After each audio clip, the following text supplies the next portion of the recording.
नमस्कार आप सभी को। आपका स्वागत है आपके अपने YouTube चैनल अभिनंदन क्लासेज मैथ बाय ओनिस सर में। आज हम पढ़ने वाले हैं लघुत्तम समापवर्तक महत्तम समापवर्तक की दूसरी क्लास, जो सभी प्रतियोगी परीक्षाओं के दृष्टिकोण से बहुत ही महत्वपूर्ण है। तो आइए शुरू करते हैं लघुत्तम समापवर्तक महत्तम समापवर्तक की दूसरी क्लास। अच्छा हाँ, जिन लोगों ने पहली क्लास नहीं पढ़ी है प्लीज़ उसे पढ़ लीजिए, क्योंकि पहली क्लास यदि आपने नहीं पढ़ा है तो दूसरी क्लास आपको कम समझ आने वाली है। तो पहली क्लास का लिंक हमने डिस्क्रिप्शन बॉक्स में दे रखा है, तो आप जाके पहली क्लास देख लें, पहली क्लास देखने के बाद ही दूसरी क्लास देखें। तो आइए शुरू करते हैं दूसरी क्लास लसम मसे की। तो मेरे प्यारे साथियों, पहली क्लास में हम प्रश्न संख्या 28 तक कंप्लीट कर चुके हैं और अभी सिर्फ और सिर्फ लसम मसे में हम सिर्फ और सिर्फ मसे के क्वेश्चन लगा रहे हैं। जितने भी क्वेश्चन पेपर में मसे के बन सकते भी हम सारे के सारे मसे के क्वेश्चन लगा रहे हैं। मसे के बाद सिर्फ लसे के क्वेश्चन लगाएंगे और लसे के क्वेश्चन लगाने के बाद लसम मसे दोनों मिला के लगाएंगे। ठीक है, तो 28 क्वेश्चन हो चुका है। ये लास्ट क्वेश्चन था मसे का पिछली क्लास का, और अब इसके बाद आगे बढ़ते हैं। अगला क्वेश्चन है, बहुत ही बढ़िया है। ये एसएससी एमटीएस 5/10/2021 के पेपर का पूछा गया क्वेश्चन है। ठीक है, तो मेरे प्यारे साथियों, अभी तक की क्लास में हमने मौसे निकालने की 3 विधि बताई। एक गुणनखंड विधि, एक भाग विधि और एक अंतर विधि। तो मेरे प्यारे साथियों, अभी तक के जितने भी हम क्वेश्चन लगाए प्रश्न संख्या 28 तक अंतर विधि और भाग विधि से लगाए। अब जो क्वेश्चन आने वाले हैं ये सारे के सारे क्वेश्चन जितने भी हैं ये सब गुणनखंड विधि से लगाने वाले क्वेश्चन हैं। जितने भी टाइप के क्वेश्चन बन सकते हैं गुणनखंड विधि पे वो सब हम लेके अभी आए हैं। तो ये पहला क्वेश्चन है, एसएससी एमटीएस 2021 के पेपर का पूछा गया क्वेश्चन है, बहुत ही बेहतरीन क्वेश्चन है। क्वेश्चन ये है, एक फल विक्रेता एक बाजार में 1092 सेब और 3432 संतरे लाता है। वह उन्हें समान संख्या में संतरे व सेब के ढेर में इस तरह व्यवस्थित करता है कि प्रत्येक ढेर में फलों की संख्या समान हो, तो प्रत्येक ढेर में फलों की अधिकतम संख्या क्या होगी। मेरे प्यारे साथियों, क्वेश्चन के कहने का मतलब ये है कि कोई व्यक्ति गया मार्केट, वहां से सेब कुछ खरीद के लाया। मान लीजिए कोई फल विक्रेता है, फल के दुकान वाला आदमी है, वो 1092 सेब लाया और 3432 संतरे लाया। वो क्या किया कि बेचने के लिए ढेर बनाया। भाई कुछ समान संख्या में ढेर बनाया होगा कि हम 50-50 सेब का एक 50-50 का ढेर बनाएंगे। आप देखते होंगे फल की दुकानों पे जाते होंगे तो फल ऐसे क्रम में लगे होते हैं, रेट पूछते हैं तो 50 रुपया 60 रुपया 70 रुपया रेट बताते रहते हैं। तो उसी तरह ये फल वाला भी ढेर लगाता है। तो ढेर इस प्रकार लगाता है ये कि 1092 सेब और 3432 जो संतरे का ढेर लगाता है, जो सेब का ढेर लगाता है। जितने एक ढेर में जितने फल संतरे में होते हैं उतने ही फल एक ढेर में सेब में भी होते हैं। ठीक है ना, एक भी कम ज्यादा नहीं होती, पहली बात। दूसरी बात, कुछ शेष नहीं बचना चाहिए। कुछ शेष नहीं बचना चाहिए मतलब जैसे कि अगर प्रत्येक ढेर में 50-50 फल लगा रहा है तो सभी ढेर में 50 रहे। ऐसा ना हो कि लास्ट में कुछ सेब बच जाए, किसी ढेर में 10 ही सेब रखना पड़े। जी नहीं, तो कह रहा है कि ढेर में क्या फलों की संख्या क्या होनी चाहिए, समान होनी चाहिए। तो इसका मतलब ये हो गया बाबू कि अब आपको ये देखना होगा कि आप इसको अगर ऐसे समझें कि वह बड़ी से बड़ी संख्या कौन सी है जो दी गई संख्याओं को पूर्णतया क्या कर दे, विभक्त कर दे, यानी किसका निकालना पड़ेगा, महत्तम समापवर्तक। तो मेरे प्यारे साथियों, ऐसे प्रश्न को जब भी हल करें आप तो महत्तम समापवर्तक निकालने की 3 तरह के, एक भाग विधि, अंतर विधि, गुणनखंड विधि। तो बाबू अगर इसको आप भाग विधि से अंतर विधि से म से निकालेंगे तो जो म से आएगा वो अधिकतम फलों का ढेर होगा। लेकिन ऐसे प्रश्नों में कभी कभी ये पूछ लिया जाता है बाबू कि ढेरों की संख्या कितनी है। तो जब भी ऐसे प्रश्न मिले जहां ढेरों की संख्या पूछे, समूह की संख्या पूछे, जैसे कि पूछ ले कि कुछ जानवर है, कहीं किसी ग्वाले के पास कुछ गाय है कुछ भैंस है, उनका वो ढेर समूह बनाना चाहता है और प्रत्येक समूह में सिर्फ गाय रहे और प्रत्येक समूह में सिर्फ भैंस रहे। कभी कभी होता है कि कुछ ऑयल होता है, तेल होता है, उसको अलग अलग बॉटलों में रखना है, समान नाप के बॉटल हो तो बॉटलों की संख्या क्या होगी। फिर इस तरह हो गया कि किसी बच्चों में टॉफियां बांटना, तो जहाँ पे समूह वाली क्वेश्चन आ जाए, समूह बनाना हो, बांटना हो, तो ऐसे क्वेश्चन के महत्तम समापवर्तक हम गुणनखंड विधि से निकालेंगे। गुणनखंड विधि से क्यों निकालेंगे, इसलिए कि हमारे जितने भी क्वेश्चन बन सकते हैं, जितनी भी पॉसिबिलिटी हो सकती है ऐसे प्रश्नों पे, सब आंसर एक साथ आते हैं गुणनखंड विधि से। अब करना क्या होगा मित्र, करना क्या होगा, आप 1092 लीजिए और 3432 लीजिए, इसका निकालिए महत्तम समापवर्तक। ध्यान रहे जहां प्रश्न में समूहों की संख्या बतानी हो, समूह में ढेरों की संख्या बतानी हो, तो सदैव महत्तम समापवर्तक आप गुणनखंड विधि से निकालेंगे। और एक चीज का और ध्यान रखें बाबू, ये डाटा जिस यूनिट में दिया रहता है, डाटा जिस यूनिट में दिया रहता है, लघुत्तम समापवर्त निकाले चाहे महत्तम समापवर्त निकाले, लस मस भी सेम यूनिट में आता है। अगर रुपया दिया होता तो मस लस रुपया में आएगा, अगर ये मीटर में दिया है तो लस मस मीटर में आएगा। मतलब डाटा जिस यूनिट में दिया होगा लस मस भी उसी यूनिट में आएगा। ठीक है, तो आइए शुरू करते हैं गुणनखंड विधि से मौसा निकालना। तो गुणनखंड विधि से हमने बताया आपको पिछली क्लास में कि किसी ऐसी संख्या से भाग दीजिए जिससे ये दोनों के दोनों कटें। तो आप कहेंगे सर जी कि अगर हम इसको 2 से भाग कर दें, 2 से सोचिए, कोई बात नहीं, 2 पंजे 10, 2 चौके 8, 2 छक्के 12, ये 546 बार भाग जाएगा। यहाँ 2 एकम 2, 2 सत्ते 14, शेष एक बचेगा 2 सत्ते 14, 2 एकम 2 और 2 छक्के 12। अभी भी ये 2 से कट जाएगा। तो मेरे प्यारे साथियों फिर से इसको 2 से भाग कर दें। तो बाबू अगर 2 से भाग करेंगे तो 2 दूना 4, 2 सत्ते 14 और 2 तियां 6, सही है ना। अरे 2 दूना 4, शेष बचेगा 1, 2 सत्ते 14, 2 तियां 6, ये 2 वठे 16, शेष बचेगा 1, 2 पंजे 10 और 2 वठे 16। अब मित्र 2 से तो कटेगा नहीं, देखिए 2 से ये कटेगा लेकिन ये नहीं कटेगा। म से निकालते समय ध्यान रहे गुणनखंड विधि से कि दोनों के दोनों, 2 डाटा दिया हो, 3 डाटा दिया हो, सभी के सभी डाटा किसी एक संख्या से जब कटेंगे तभी भाग करेंगे। अब बाबू 2 से तो कटेगा नहीं, 3 से चेक कर लें। तो 3 से ये कट जाएगा, ये भी 3 से कट ही जाएगा। तो बाबू जब इसको 3 से भाग करेंगे तो 3 नवा 27 और 3 एकम 3, और यहाँ 3 से भाग करेंगे 3 दूना 6, शेष बचेगा यहाँ पे 2, 3 वठे 24, शेष बचेगा 3 छक्के 18। अब किससे कटता दिख रहा है? अब मुझे लग रहा है अगर ये 13 से भाग किया जाए, देखिए 13 से का भाग किया जाए तो आप कहेंगे 13 सत्ते 91, 13 सत्ते 91 और यहाँ 13 दूना 26, शेष बचेगा 13 दूना 26। ध्यान रखिएगा बाबू, ऐसे प्रश्न जब भी समूहों वाले क्वेश्चन आए, समूह बताना हो, कितने ढेर लगेंगे, कितनी कितनी टॉफियां मिलेंगी, तो हमेशा गुणनखंड विधि से म से निकालिए। क्यों निकालिए अभी हम बताते हैं। तो बाबू आपने जो म से निकाला तो यहाँ हो जाएगा 2 दूना 4 और 4 तियां 12, 4 तियां 12 और 12 में अगर 13 का गुणा करेंगे, 12 में 13 का गुणा करेंगे तो मुझे लग रहा है इसका आ जाएगा गुणनफल 156। तो मेरे प्यारे साथियों जो 156 आया, ये 156 ये आया कि जो फल विक्रेता है प्रत्येक ढेर में 156 फल लगाएगा। ढेर में कितने कितने फल लगाएगा? 156। अब क्वेश्चन अगर ये पूछ ले कि बताइए ढेरों की संख्या कितनी है, मतलब वो जितना ढेर लगाया सेब का, संतरा का, तो कितने ढेर लगे?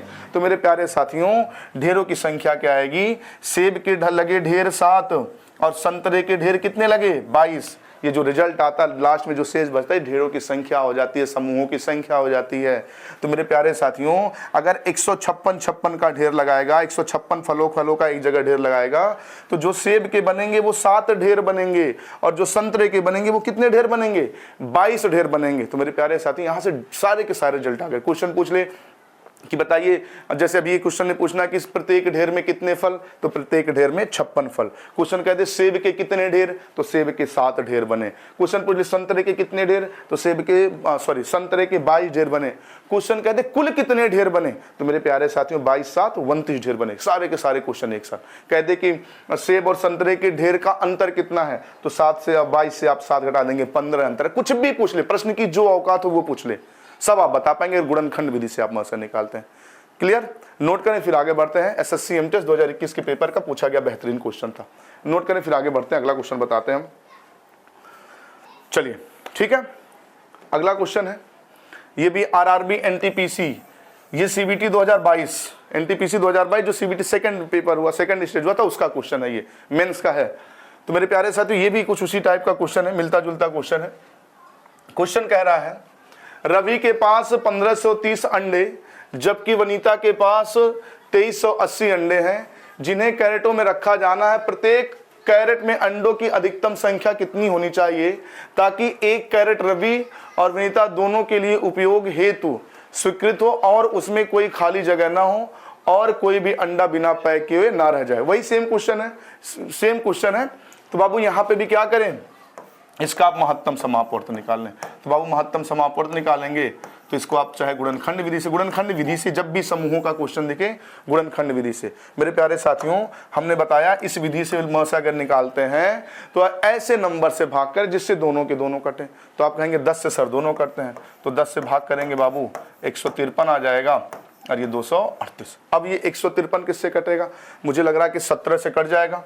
तो अगर 17 से भाग करें मेरे प्यारे साथियों तो 17 9 153 17 9 153, भाई 17 1 कम 17, शेष बचेगा 6, 17 चौके 68। अब कोई ऐसी संख्या बताइए, कोई एक संख्या ऐसी बताइए जो 9 को भी भाग कर दे और 14 को भाग कर दे। तो आप कहेंगे ऐसी कोई संख्या नहीं जिससे 9 और 14 दोनों कट जाए, तो अब कोई नहीं संख्या है, तो इसका जो महत्तम समापवर्त हो जाएगा 17 दहाई में 170। इसका मतलब ये हुआ प्रत्येक ढेर में कितने कितने अंडे होने चाहिए, 170 170। अगर क्वेश्चन ये कहता कि इसके ये कितने कैरेट रखे गए, जो ये था 1530 अंडे थे, ये 9 कैरेट में रखे गए। कहते जो 2380 अंडे था, ये कितने कैरेट में रखा गया, तो मेरे प्यारे साथी ये 14 कैरेट में रखा गया। अगर पूछ ले कैरेटों की कुल संख्या कितनी हुई, तो जोड़ लीजिए। पेपर में कुछ भी पूछ सकता है, कैरेटों की संख्या पूछ सकता है, अधिकतम कैरेट में कितने अंडे रखे जा सकते हैं, तो मेरे प्यारे साथियों अधिकतम कैरेट में 170 अंडे रखे जा सकते हैं। कैरेटों की जो संख्या होगी 14 और 9 जोड़ लेंगे तो 14 9 कितना हो जाएगा, 23 हो जाएगा। कैरेटों की संख्या 23। ठीक है, नोट कर लें, बहुत ही बेहतरीन मेथड है। आप अगर गुणनखंड विधि से देखिए, है क्या कि हमने पहले पिछली क्लास में सिर्फ और सिर्फ अंतर विधि वाले हर टाइप के क्वेश्चन करवा दिए। अभी इस क्लास में हम सारे के सारे गुणनखंड विधि वाले से जितनी भी टाइप के क्वेश्चन संभावनाएं बन सकती हैं, सारे के सारे हम गुणनखंड विधि से बनाएंगे और सब अलग अलग पेपर के पूछे गए क्वेश्चन। पहले क्वेश्चन पे नजर डालें तो एसएससी का क्वेश्चन था, इस क्वेश्चन पे नजर डालें तो रेलवे एनटीपीसी का क्वेश्चन, सारे के सारे previous year, SSC railway UPSI सारे के सारे प्रीवियस ईयर लेके सारे एग्जाम के प्रीवियस ईयर है। आप कुछ ना करें, सिर्फ वीडियो देख डालें, आपकी प्रीवियस ईयर का रिवीजन हो जाएगा। ठीक है, चलिए अगला क्वेश्चन है। ये भी क्वेश्चन देखिए आरआरबी एनटीपीसी 2021 के पेपर का पूछा गया क्वेश्चन है, बहुत ही बेहतरीन क्वेश्चन है। क्वेश्चन क्या है, कह रहा है 7 संतरे, 28 सेब, 42 आमों के पेड़ के पंक्तियों में इस प्रकार लगाया जाना है कि प्रत्येक पंक्ति में केवल एक ही किस्म के पेड़ हो और पेड़ों की संख्या समान हो। तो इस प्रकार लगाए गए पेड़ों की पंक्तियों की न्यूनतम संख्या, बाबू इस बार पंक्तियों की न्यूनतम संख्या आई है मित्र। तो मेरे प्यारे साथियों कुछ नहीं करना, आपको 7, 28 और 42 का भाग विधि से म से निकाल लेना है। भाग विधि कह रहे हैं, गुणनखंड विधि से म से निकाल लेना है। तो बाबू अब कोई ऐसी संख्या दुनिया में बताइए जो तीनों को डाटा को काट सके, तीनों संख्याओं को काट सके। तो आप कहेंगे सर 7 दिख रहा, 7 से काट दिए तो ठीक है, 7 1 कम 7, 7 चौके 28, 7 छक 42। अब बताइए कोई ऐसी संख्या जो 1 को भी काट दे, 4 को भी काट दे, 6 को भी काट दे। तो कहेंगे ऐसी कोई संख्या नहीं है। तो बाबू ऐसी कोई संख्या नहीं है मित्र। तो ये जो 7 आया, ये 7 क्या आएगा, अभी हमने बताया ये जिस यूनिट में डाटा दिया होता है मौसल से भी उसी यूनिट में। तो बाबू ये पेड़ की संख्या ही है ना, ये 7, 28, 42 पेड़ की संख्या ही है ना।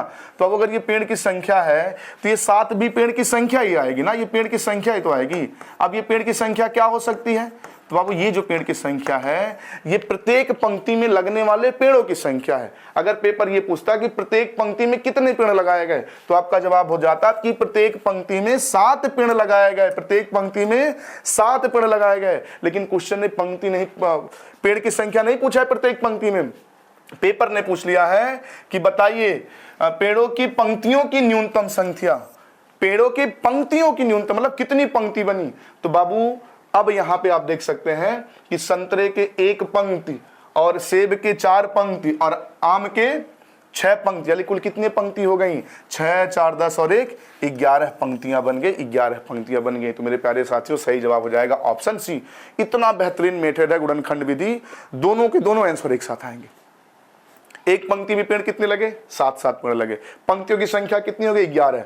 पूछ ले सेब के पेड़ की पंक्तियों की संख्या 1, कह दे कि भाई नहीं सॉरी गलत बोल गए, संतरे के पंक्तियों की संख्या आप कहेंगे 1, कह दे सेब के पंक्तियों की संख्या आप कहेंगे 4, कह दे आम के पंक्तियों की संख्या कह देंगे 6। कुछ भी पूछ ले, प्रश्न की जो औकात हो वो पूछ ले। कह दे सेब और आम के पंक्तियों की संख्या का गुणनफल बताइए, 6 चौके 24। प्रश्न की जो औकात हो वो पूछ ले, आप सब बताएंगे। क्लियर ना, गुणनखंड विधि बहुत ही बेहतरीन विधि। ठीक है, चलिए अगला क्वेश्चन है। देखिए यूपीएसआई 2021 के पेपर का, उत्तर प्रदेश पुलिस दरोगा 2021 के पेपर का पूछा गया क्वेश्चन है। तो बाबू अभी हमने थोड़ी देर पहले आपको बताया कि हम हर टाइप के क्वेश्चन कवर करेंगे, एसएससी रेलवे यूपीएसआई सारे के सारे प्रीवियस ईयर। क्वेश्चन है, एक वनपाल 76 सेबों के वृक्ष, 114 केलों के वृक्ष और 152 आमों के वृक्ष समान पंक्तियों में लगाना चाहता है। इसके अलावा वह वृक्षों की भिन्न पंक्तियों बनाना चाहता है, एक पंक्ति में एक ही प्रकार का वृक्ष हो, मतलब आम है तो सिर्फ आम ही होगा, ऐसा नहीं कि किसी पंक्ति में कोई और भी पेड़ आ जाए, आम है तो सिर्फ आम ही रहेगा, सेब है तो सेब ही रहेगा, है ना। तो पूछ रहा पंक्तियों की संख्या, सेम पिछला क्वेश्चन है, पंक्तियों की संख्या सेम ऐसे लगाना है। तो मेरे प्यारे साथियों इस क्वेश्चन को हम नहीं लगाएंगे, इसको आप लगाएंगे। तो मेरे प्यारे से प्लीज जो आंसर होगा कमेंट में जरूर बताइएगा। और क्लास समझ आ रही तो वीडियो को लाइक करें, शेयर तो जरूर किया करें, जरूरतमंदों के पास पहुंचे। पूरा कंप्लीट मैथ पढ़ाएंगे फ्री में, तो इतना कम से कम शेयर तो कर दें मेरे प्यारे साथियों, शेयर तो कर दें। चलिए अगला क्वेश्चन है रेलवे ग्रुप डी 2022, पिछली भर्ती ग्रुप डी के पेपर का पूछा गया क्वेश्चन है, बहुत ही बेहतरीन क्वेश्चन है ये भी। देखिए क्वेश्चन क्या कह रहा है, क्वेश्चन कह रहा है एक शैक्षिक संस्थान द्वारा एक सम्मेलन का आयोजन किया जा रहा है जहां प्रतिभागी विभिन्न विषयों के शिक्षक होंगे। भौतिक विज्ञान, रसायन विज्ञान, गणित में प्रतिभागियों की संख्या क्रमशः 112, 144, 192 है। प्रत्येक कमरे में समान संख्या में प्रतिभागियों को बैठना है। एक कमरे में बैठे सभी प्रतिभागियों को एक ही विषय का शिक्षक होना चाहिए। आयोजन के लिए आवश्यक कमरों की संख्या, आवश्यक कमरों की संख्या कुछ नहीं बाबू, आप क्या करिए 112, ये भी तो समूह ही बनाया जा रहा है, शिक्षकों का समूह ही तो बनाया जा रहा है। तो जहां पे समूह वाले क्वेश्चन आ जाए, ग्रुप बनाने वाले क्वेश्चन आ जाए, वहां पे सिर्फ और सिर्फ गुणनखंड विधि से मौसे निकालें। तो मेरे प्यारे साथियों अब क्या करेंगे, गुणनखंड विधि से मौसे।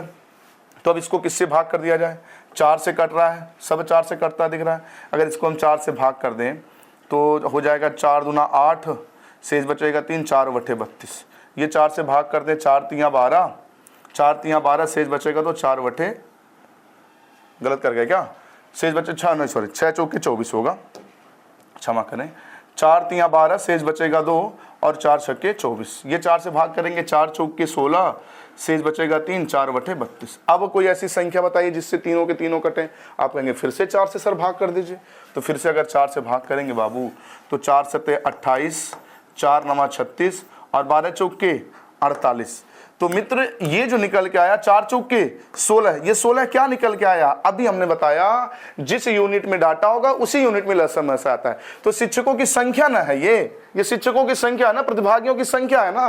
तो ये 16 भी प्रतिभागियों की संख्या है। इसका मतलब ये 16 ये हुआ कि प्रत्येक कक्ष में 16 प्रतिभागी बैठेंगे। अगर क्वेश्चन ये पूछता कि प्रत्येक कक्ष में अधिकतम कितने प्रतिभागी बैठेंगे, तो प्रत्येक कक्ष में 16 प्रतिभागी बैठेंगे। लेकिन कमरों की संख्या पूछा है, जैसे पिछले क्वेश्चन में पंक्तियों की संख्या, यहाँ कमरों की संख्या। तो बाबू यहाँ पे पहले भौतिक वाले सब 7 कमरे में बैठेंगे। उसके बाद कौन सा रसायन विज्ञान वाले 9 कमरे में। उसके बाद कौन सा गणित वाले 12 कमरे में बैठेंगे। कुल मिला के कितने कमरे हो जाएंगे, आप कुल कमरों को अगर गिनेंगे तो 12 और 9 हो जाएगा 21 और 7 हो जाएगा 28। तो सही जाएगा ऑप्शन डी। मेरे प्यारे से तो बहुत ही बेहतरीन क्वेश्चन है। क्वेश्चन पूछता कि अधिक से अधिक कितने शिक्षक के कमरे में बैठ रहे हैं, कितने प्रतिभागी बैठ रहे हैं, तो आपका जवाब हो जाता 16। रसायन विज्ञान के प्रतिभागियों के लिए कितने कमरे की जरूरत है, तो आप कह देंगे 7। सॉरी रसायन नहीं, भौतिक के लिए कह देंगे 7। भाई जिसकी संख्या जो दी होगी उसके लिए कह दे कि रसायन विज्ञान के लिए, तो रसायन वालों की संख्या 144 है, तो रसायन विज्ञान के प्रतिभागियों के लिए 9 कमरों की जरूरत पड़ेगी, 9 कक्षाओं की जरूरत पड़ेगी। कहते गणित के लोगों के लिए कितने कमरे की जरूरत, तो गणित के 192 लोग हैं तो 12 कमरों की जरूरत पड़ेगी। क्लियर ना, बहुत ही बेहतरीन क्वेश्चन है, रेलवे ग्रुप डी पिछली बार का पेपर का पूछा गया क्वेश्चन। ठीक है ना, वेरी गुड।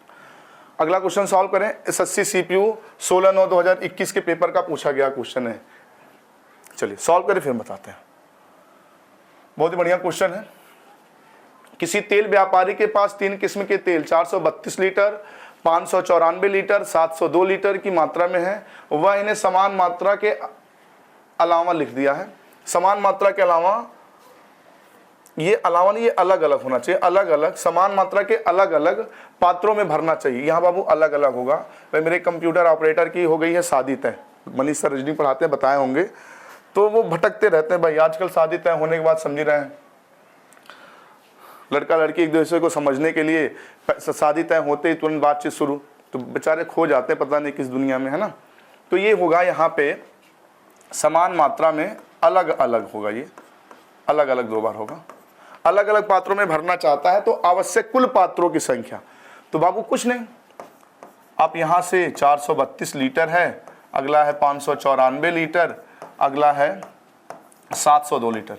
गुणनखंड विधि से क्या निकाल लें, म से निकाल लें। तो बाबू जब म से निकालेंगे तो अब इसको पहले 2 से काट दीजिए, 2 से सब डाटा कट रहा है तो 2 से भाग करेंगे, 2 दूना 4, 2 एक कम 2, 2 छक्के 12, 2 दूना 4, शेष बचेगा 2 9 18, 2 सते 14। इसके बाद 2 3 6, 2 पंजे 10, 2 1 कम 2, 2 से तो कट गया, क्या 3 से कटेगा? जोड़ लीजिए।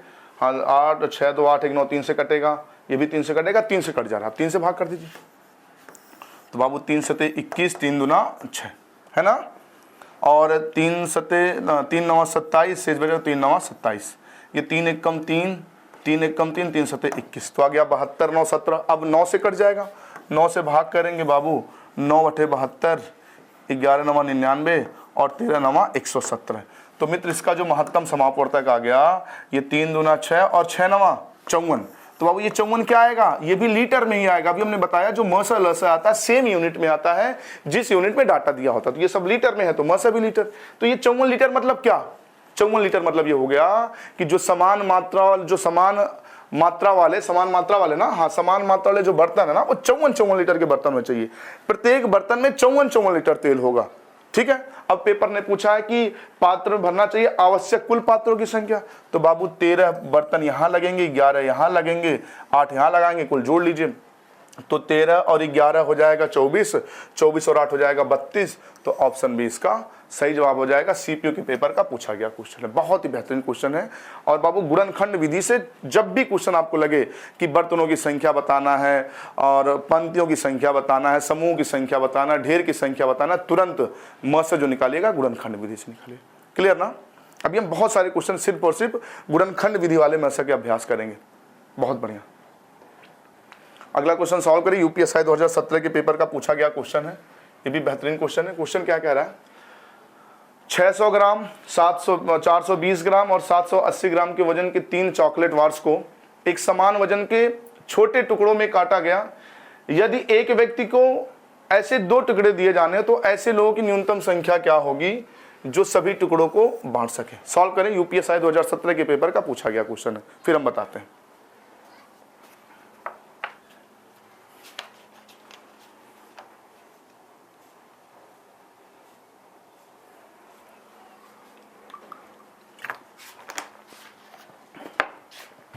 चलिए कुछ नहीं, मसे निकालें गुणनखंड विधि से। 600 ग्राम, 420 ग्राम और है 780 ग्राम। बाबू देखिए, अगर आपको गुणा नहीं आता है, जोड़ घटाना नहीं आता है, भाग नहीं आता है, तो बाबू बहुत दिक्कत वाली बात है। पहले आप जोड़ घटाना भाग सीख लें, तभी आप सीख पाएंगे। यदि आपको पढ़ा नहीं याद है अच्छे से, गुणा नहीं आ रहा, जोड़ घटाना नहीं आ रहा है, तो मेरे प्यारे साथियों गड़बड़ बात है। भाई आपको एग्जाम देना है तो बाबू ये सब आपको आना चाहिए। बाबू अब यहाँ पे म से निकालना गुणनखंड विधि से, तो कोई ऐसी संख्या बताइए जिससे तीनों कटे। कोई भी छोटी से छोटी, बड़ी से बड़ी कोई ऐसी संख्या आपको दिखे जिससे तीनों कट सके, काट दीजिए। हम कहेंगे 10 से काट दीजिए, 10 से सब कट जाएगा। 60 भी 10 से, 600 भी 10 से 60 बार में, ये 420 भी 42 बार में और 780 भी 78 बार में कट गया। अब हम कहें कोई ऐसी संख्या बताइए जिससे तीनों कटे। भाई आप छोटा छोटा भी सोच सकते हैं, जो नहीं अगर आप बड़ा डायरेक्ट नहीं सोच पा रहे, छोटा छोटा सोचिए। तो 6 से कट रहे हैं, 6 से कट रहे हैं तीनों के तीनों। 6 से बाबू 10 बार में, 6 से ये 7 बार में और 13 6 78, 13 से ये 6 बार में 78 कट जाएगा ना। अब कोई ऐसी संख्या होती है जिससे 10 7 13 तीनों कटे। आप कहेंगे कोई ऐसी संख्या नहीं है। तो मेरे प्यारे साथियों, जब कोई ऐसी संख्या नहीं है तो इसका गुणा कर लें, तो 6 दाई में 60। अब बताइए 60 ये किस यूनिट में आया? ये भाई इसका एचसीएफ ना आया, महत्तम समापवर्तक ना आया। और बाबू ये महत्तम समापवर्तक किस यूनिट में आएगा? आप कहेंगे जिस यूनिट में डाटा दिया है, तो डाटा ग्राम में दिया तो ये भी क्या आ गया? ग्राम। तो ये 60 ग्राम क्या हुआ? ये 60 ग्राम आपसे पूछा जाए क्या हुआ? आप कहेंगे ये जो छोटा छोटा केक काटा जा रहा है, चॉकलेट है ना, हाँ, जो छोटा छोटा चॉकलेट काटा जा रहा है उस चॉकलेट का वजन है प्रत्येक टुकड़े का। प्रत्येक टुकड़ा कितने ग्राम का है? 60 ग्राम का है। अगर क्वेश्चन ये पूछता कि जो छोटा छोटा चॉकलेट काटा गया वो कितने कितने वजन का, अधिकतम कितने भार का है, तो मेरे प्यारे साथियों आप जवाब दे देते कि अधिकतम 60 ग्राम का है। पूछ लिया जाए कि टुकड़ों की कुल संख्या कितनी है, तो आप कहेंगे भाई चॉकलेट के ये 13 और 7 20, 20 10 30 टुकड़े बने, इसके 30 टुकड़े बने। तो पेपर ने क्वेश्चन ना ही टुकड़ों की संख्या पूछा है, ना ही अधिकतम भार को पूछा है कि अगर एक व्यक्ति को 2 टुकड़े दिए जाए तो कितने व्यक्तियों में बांटा जा सकता है। तो मेरे प्यारे साथियों 30 टुकड़ा है और एक व्यक्ति को 2 टुकड़ा देना है। तो बाबू 30 टुकड़ा आपके पास है, एक व्यक्ति को 2 टुकड़ा दे रहे हैं, तो बाबू 15 लोगों में न बांट पाएंगे। 30 को 2 से भाग कर दीजिए। ठीक है ना, बहुत बढ़िया। ये उत्तर प्रदेश पुलिस दरोगा 2017 के पेपर का पूछा गया क्वेश्चन है। क्लास समझ आ रही तो प्लीज वीडियो को लाइक कर दें और शेयर तो जरूर करते रहें, कम से कम 2 लोगों के पास। चलिए, आरआरबी एनटीपीसी 2021 के पेपर का पूछा गया क्वेश्चन है, बहुत ही बेहतरीन क्वेश्चन है, सॉल्व करें फिर हम बताते हैं। क्वेश्चन क्या कह रहा है? क्वेश्चन कह रहा है बाबू ये कि कपड़े के 3 टुकड़ों की लंबाई क्रमशः 1.26 मीटर, 1.98 मीटर, 1.62 मीटर अधिकतम किस लंबाई द्वारा काटा जाए ताकि कोई कपड़े का टुकड़ा बेकार ना हो? टुकड़ों की संख्या क्या है? टुकड़ों की संख्या पूछा है ना, तो कुछ नहीं बाबू, 1.26 मीटर है, अगला टुकड़ा कितना है? 1.98 मीटर है, अगला टुकड़ा कितना है? 1.6 मीटर है। तो बाबू क्या करिए ना, दशमलव ना हो तो खत्म कर दीजिए। तो दशमलव 2 अंक पे दशमलव खत्म करेंगे, दशमलव खत्म करने के मतलब 100 से गुणा, तो 100 से गुणा करेंगे बाबू, तो ये जो हो जाएगा, ये हो जाएगा 126 सेंटीमीटर, क्योंकि 1 मीटर में 100 सेंटीमीटर, 1 सेंटीमीटर में कितना सेंटीमीटर होता है? सॉरी, 1 मीटर में 100 सेंटीमीटर। तो अब ये सब सेंटीमीटर में चेंज हो गया, 126 सेंटीमीटर, 198 सेंटीमीटर, 162 सेंटीमीटर। इसका बाबू आप गुणनखंड विधि से निकाल लीजिए म से। तो अब जब म से निकालेंगे ना, म से निकालेंगे तो बताइए कोई ऐसी 2 संख्या जो तीनों को काट सके। कुछ नहीं समझ में आया, 2 से कटता दिख रहा है ना, 2 से काट दीजिए। कुछ नहीं समझ में आया, 2 से भाग कर दीजिए। 2 छक्के 12, सही है ना? हाँ, 2 छक्के 12 और 2 तियां 6, ये 2 9 18, 2 9 18, शेष 1 बचेगा। ये हो जाएगा 2 8 16, 2 1 2। भाई कुछ ना समझ में, 2 से काटिए, अगर 2 से कटने वाला तीनों के तीनों डाटा है। तो अब ये 63/99 बचा और क्या बचा? 81। कोई ऐसी संख्या बताइए जिससे तीनों कटे। आप कहेंगे सर जी 9 दिख रहा है, 9 से काट दीजिए। तो ठीक है, 9 से काट दीजिए। तो अब 9 से भाग करेंगे तो 9 7 63, 11 9 99 और 9 9 81।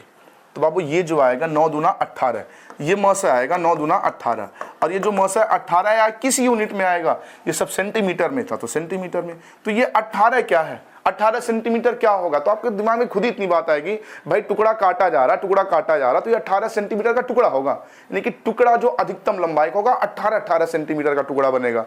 अगर 18 सेंटीमीटर का टुकड़ा बनाएंगे तो टुकड़ा थोड़ा सा भी वेस्ट नहीं जाएगा। तो मेरे प्यारे साथियों, अगर ऑप्शन सेंटीमीटर में दिया हो तो टुकड़े की अधिकतम लंबाई 18 सेंटीमीटर, या हो सकता है कि ऑप्शन सेंटीमीटर में ना दिया हो, ऑप्शन मीटर में दिया हो। तो बाबू 1 मीटर में 100 सेंटीमीटर, तो बाबू जब इसको 100 से भाग करेंगे तो 0.18 मीटर हो जाएगा। ये भी हो सकता है, लेकिन पेपर ने मैक्सिमम टुकड़े की लंबाई नहीं पूछा है, पेपर ने पूछा टुकड़ों की संख्या। इसका मतलब ये हो गया जो 1.26 मीटर वाला कपड़ा था उसके 7 टुकड़े बनेंगे, जो 1.98 मीटर लंबा कपड़ा था उसके 11 टुकड़े बनेंगे, जो 1.62 मीटर था उसके कितने टुकड़े बनेंगे? 9 टुकड़े बनेंगे। कुल कितने टुकड़े बनेंगे? 11 9 20 और 7 27 टुकड़े बनेंगे। तो सही जवाब हो जाएगा ऑप्शन सी। क्लियर ना? वेरी गुड, शाबाश, नोट करें, फिर हम आगे बढ़ते हैं। चलिए, अगला क्वेश्चन है आरआरबी एनटीपीसी 30/1/2021, ये भी एनटीपीसी का। तो बाबू आप देख सकते हैं हम सारे के सारे एसएससी भी करवा रहे हैं, यूपीएसआई भी साथ में लेके चल रहे हैं, रेलवे ग्रुप डी भी चल रहे हैं, सारे के सारे एग्जाम के प्रीवियस ईयर लेके। ठीक है ना, बहुत बढ़िया। तो वीडियो को शेयर करें, प्लीज शेयर करें, क्योंकि आपके शेयर पे ही मेरा मनोबल बढ़ेगा, और मेरा मनोबल बढ़ेगा तो हम आपके लिए बहुत मेहनत करेंगे और अच्छे से अच्छे क्वेश्चन लेके आएंगे। वह बड़ी से बड़ी संभावित लंबाई ज्ञात करें जिसका उपयोग 7 metre, 3 metre 85 centimetre, 12 metre 95 centimetre की लंबाई को सटीक रूप से मापने के लिए किया जा सके। यहाँ पे बाबू क्या करना है? बड़े से बड़े टुकड़े की लंबाई बताना है। तो लगा लें सेम, इसका भी गुणनखंड विधि से मुँह से निकाल लें। बाबू ये मीटर है, ये मीटर सेंटीमीटर दोनों है, ये मीटर सेंटीमीटर दोनों है, तो ये सेम यूनिट में डाटा होना चाहिए। तो सेम यूनिट में डाटा करने के लिए बाबू, सेम यूनिट में डाटा करने के लिए सबको सेंटीमीटर में बदल दें। तो 7 मीटर मतलब कितना सेंटीमीटर? 700 सेंटीमीटर, क्योंकि 1 मीटर में 100 सेंटीमीटर, तो ये 700 सेंटीमीटर हो जाएगा। ये कितना हो जाएगा? 3 मीटर मतलब 300 सेंटीमीटर, और 85 और है तो 385 सेंटीमीटर है ना। ये कितना हो जाएगा? 12 मीटर है तो 1200 सेंटीमीटर, और 95 और है तो 1295 सेंटीमीटर। क्लियर ना? अब बाबू इसका गुणनखंड विधि से क्या निकाल लें? म से निकाल लें। बाबू गुणनखंड विधि से म से निकालेंगे तो सबसे पहले कोई ऐसी संख्या बताइए जिससे तीनों कटे। आप कहेंगे सर जी कुछ नहीं समझ में आ रहा, 5 से तो दिख ही रहा। ठीक है, 5 से भाग कर दें। चलिए 5 से भाग कर दें। अच्छा 5, चलिए 5 से कर दे, छोड़िए 5 से भाग करेंगे भाई, 35 से भी ट्राई करने का विचार था, लेकिन चलिए 5 से भाग करेंगे। 5 से बाबू इसको भाग करेंगे तो 5 एकम 5, 5 एकम 5, शेष बचेगा 2, 5 चौक के 20, 0 140। ये 5 से भाग करेंगे, 5 सते 35, शेष बचेगा 3, 5 सते 35, है ना। इसको 5 से भाग करेंगे, 5 दूना 10, शेष बचेगा 2, 29 हो जाएगा, और 5 पचे 25, शेष बचेगा 4, 5 नवा 45, है ना। अब कोई ऐसी संख्या बताइए जिससे ये तीनों कटता दिखे। तो कह रहे सर जी हमको 7 से कटता दिख रहा है, ये भी 7 से कटता दिख रहा है। ठीक है, आप 7 से काट दीजिए। तीनों डाटा कटना चाहिए, तीनों म से निकालने में तीनों के तीनों जितने डाटा दिए सब कटने चाहिए किसी एक संख्या से। तो बाबू यहाँ पे 7 दूना 14 20, 11 सते 77, ये 7 21, और शेष बचेगा 4, 7 सते 49। सही है ना भाई, कैलकुलेशन चेक कर लीजिए, कभी कभी कैलकुलेशन मुझसे गड़बड़ हो जाता है। 7 दूना 14, 11 से 77, 7 21, 7 सते 49, है ना। अब बताइए 20, 11 और 37 को काटने वाली कोई संख्या है इकलौती? आप कहेंगे कोई ऐसी संख्या नहीं जो तीनों को काट सके। तो जब कोई नहीं संख्या है तो ये 7 पंजे 35, 35 का गुणा करेंगे तो बाबू ये सब सेंटीमीटर में था, तो ये भी क्या आ जाएगा, सेंटीमीटर में आ जाएगा। तो ये सेंटीमीटर क्या है? तो आप कहेंगे जो कपड़ा काटा जा रहा है, जो टुकड़ा काटा जा रहा है, वो मैक्सिमम 35 मीटर का टुकड़ा काटा जाए तो ये कुछ भी वेस्ट नहीं होगा। और 35 टुकड़े क्या पूछा है, सटीक रूप से मापने के लिए किया जा सकता है। तो 35 सेंट, सटीक मतलब कुछ वेस्ट ना हो। तो जो अधिकतम लंबाई का कपड़ा होगा कितने मीटर का होगा, 35 मीटर का। तो सही जवाब हो जाएगा ऑप्शन ए। अगर क्वेश्चन ने पूछा होता टुकड़ों की संख्या बताइए, तो अब इसको आप जोड़ लेते। ठीक है ना, बहुत बढ़िया। अगला क्वेश्चन है, ये बहुत ही बढ़िया क्वेश्चन है, बहुत ही बेहतरीन क्वेश्चन है। चलिए सॉल्व करें, फिर हम बताते हैं।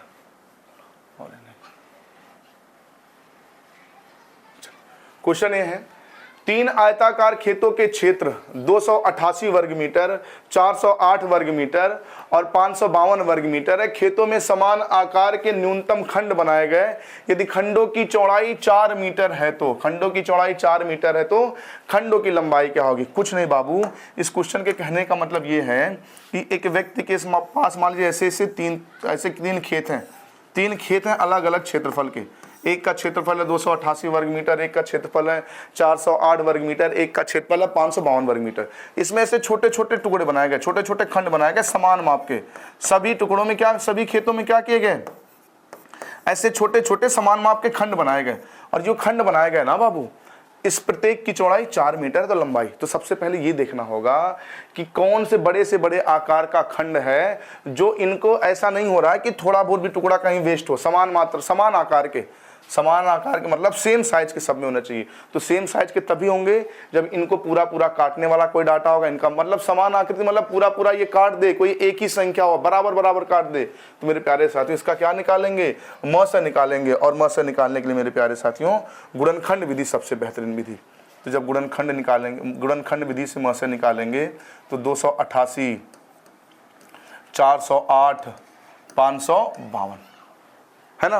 अच्छा आपको कुछ नहीं समझ में आया, अभी तो मान लीजिए म से पढ़ रहे हैं तो आप कहेंगे कि भाई म से पढ़ रहे हैं तो म से निकालना है। पेपर में आ जाए तो कैसे सोचे म से निकालना है कि ल से। भाई जो स्मार्ट विद्यार्थी वो तो समझ रहे हैं कि म से ल से निकालना है।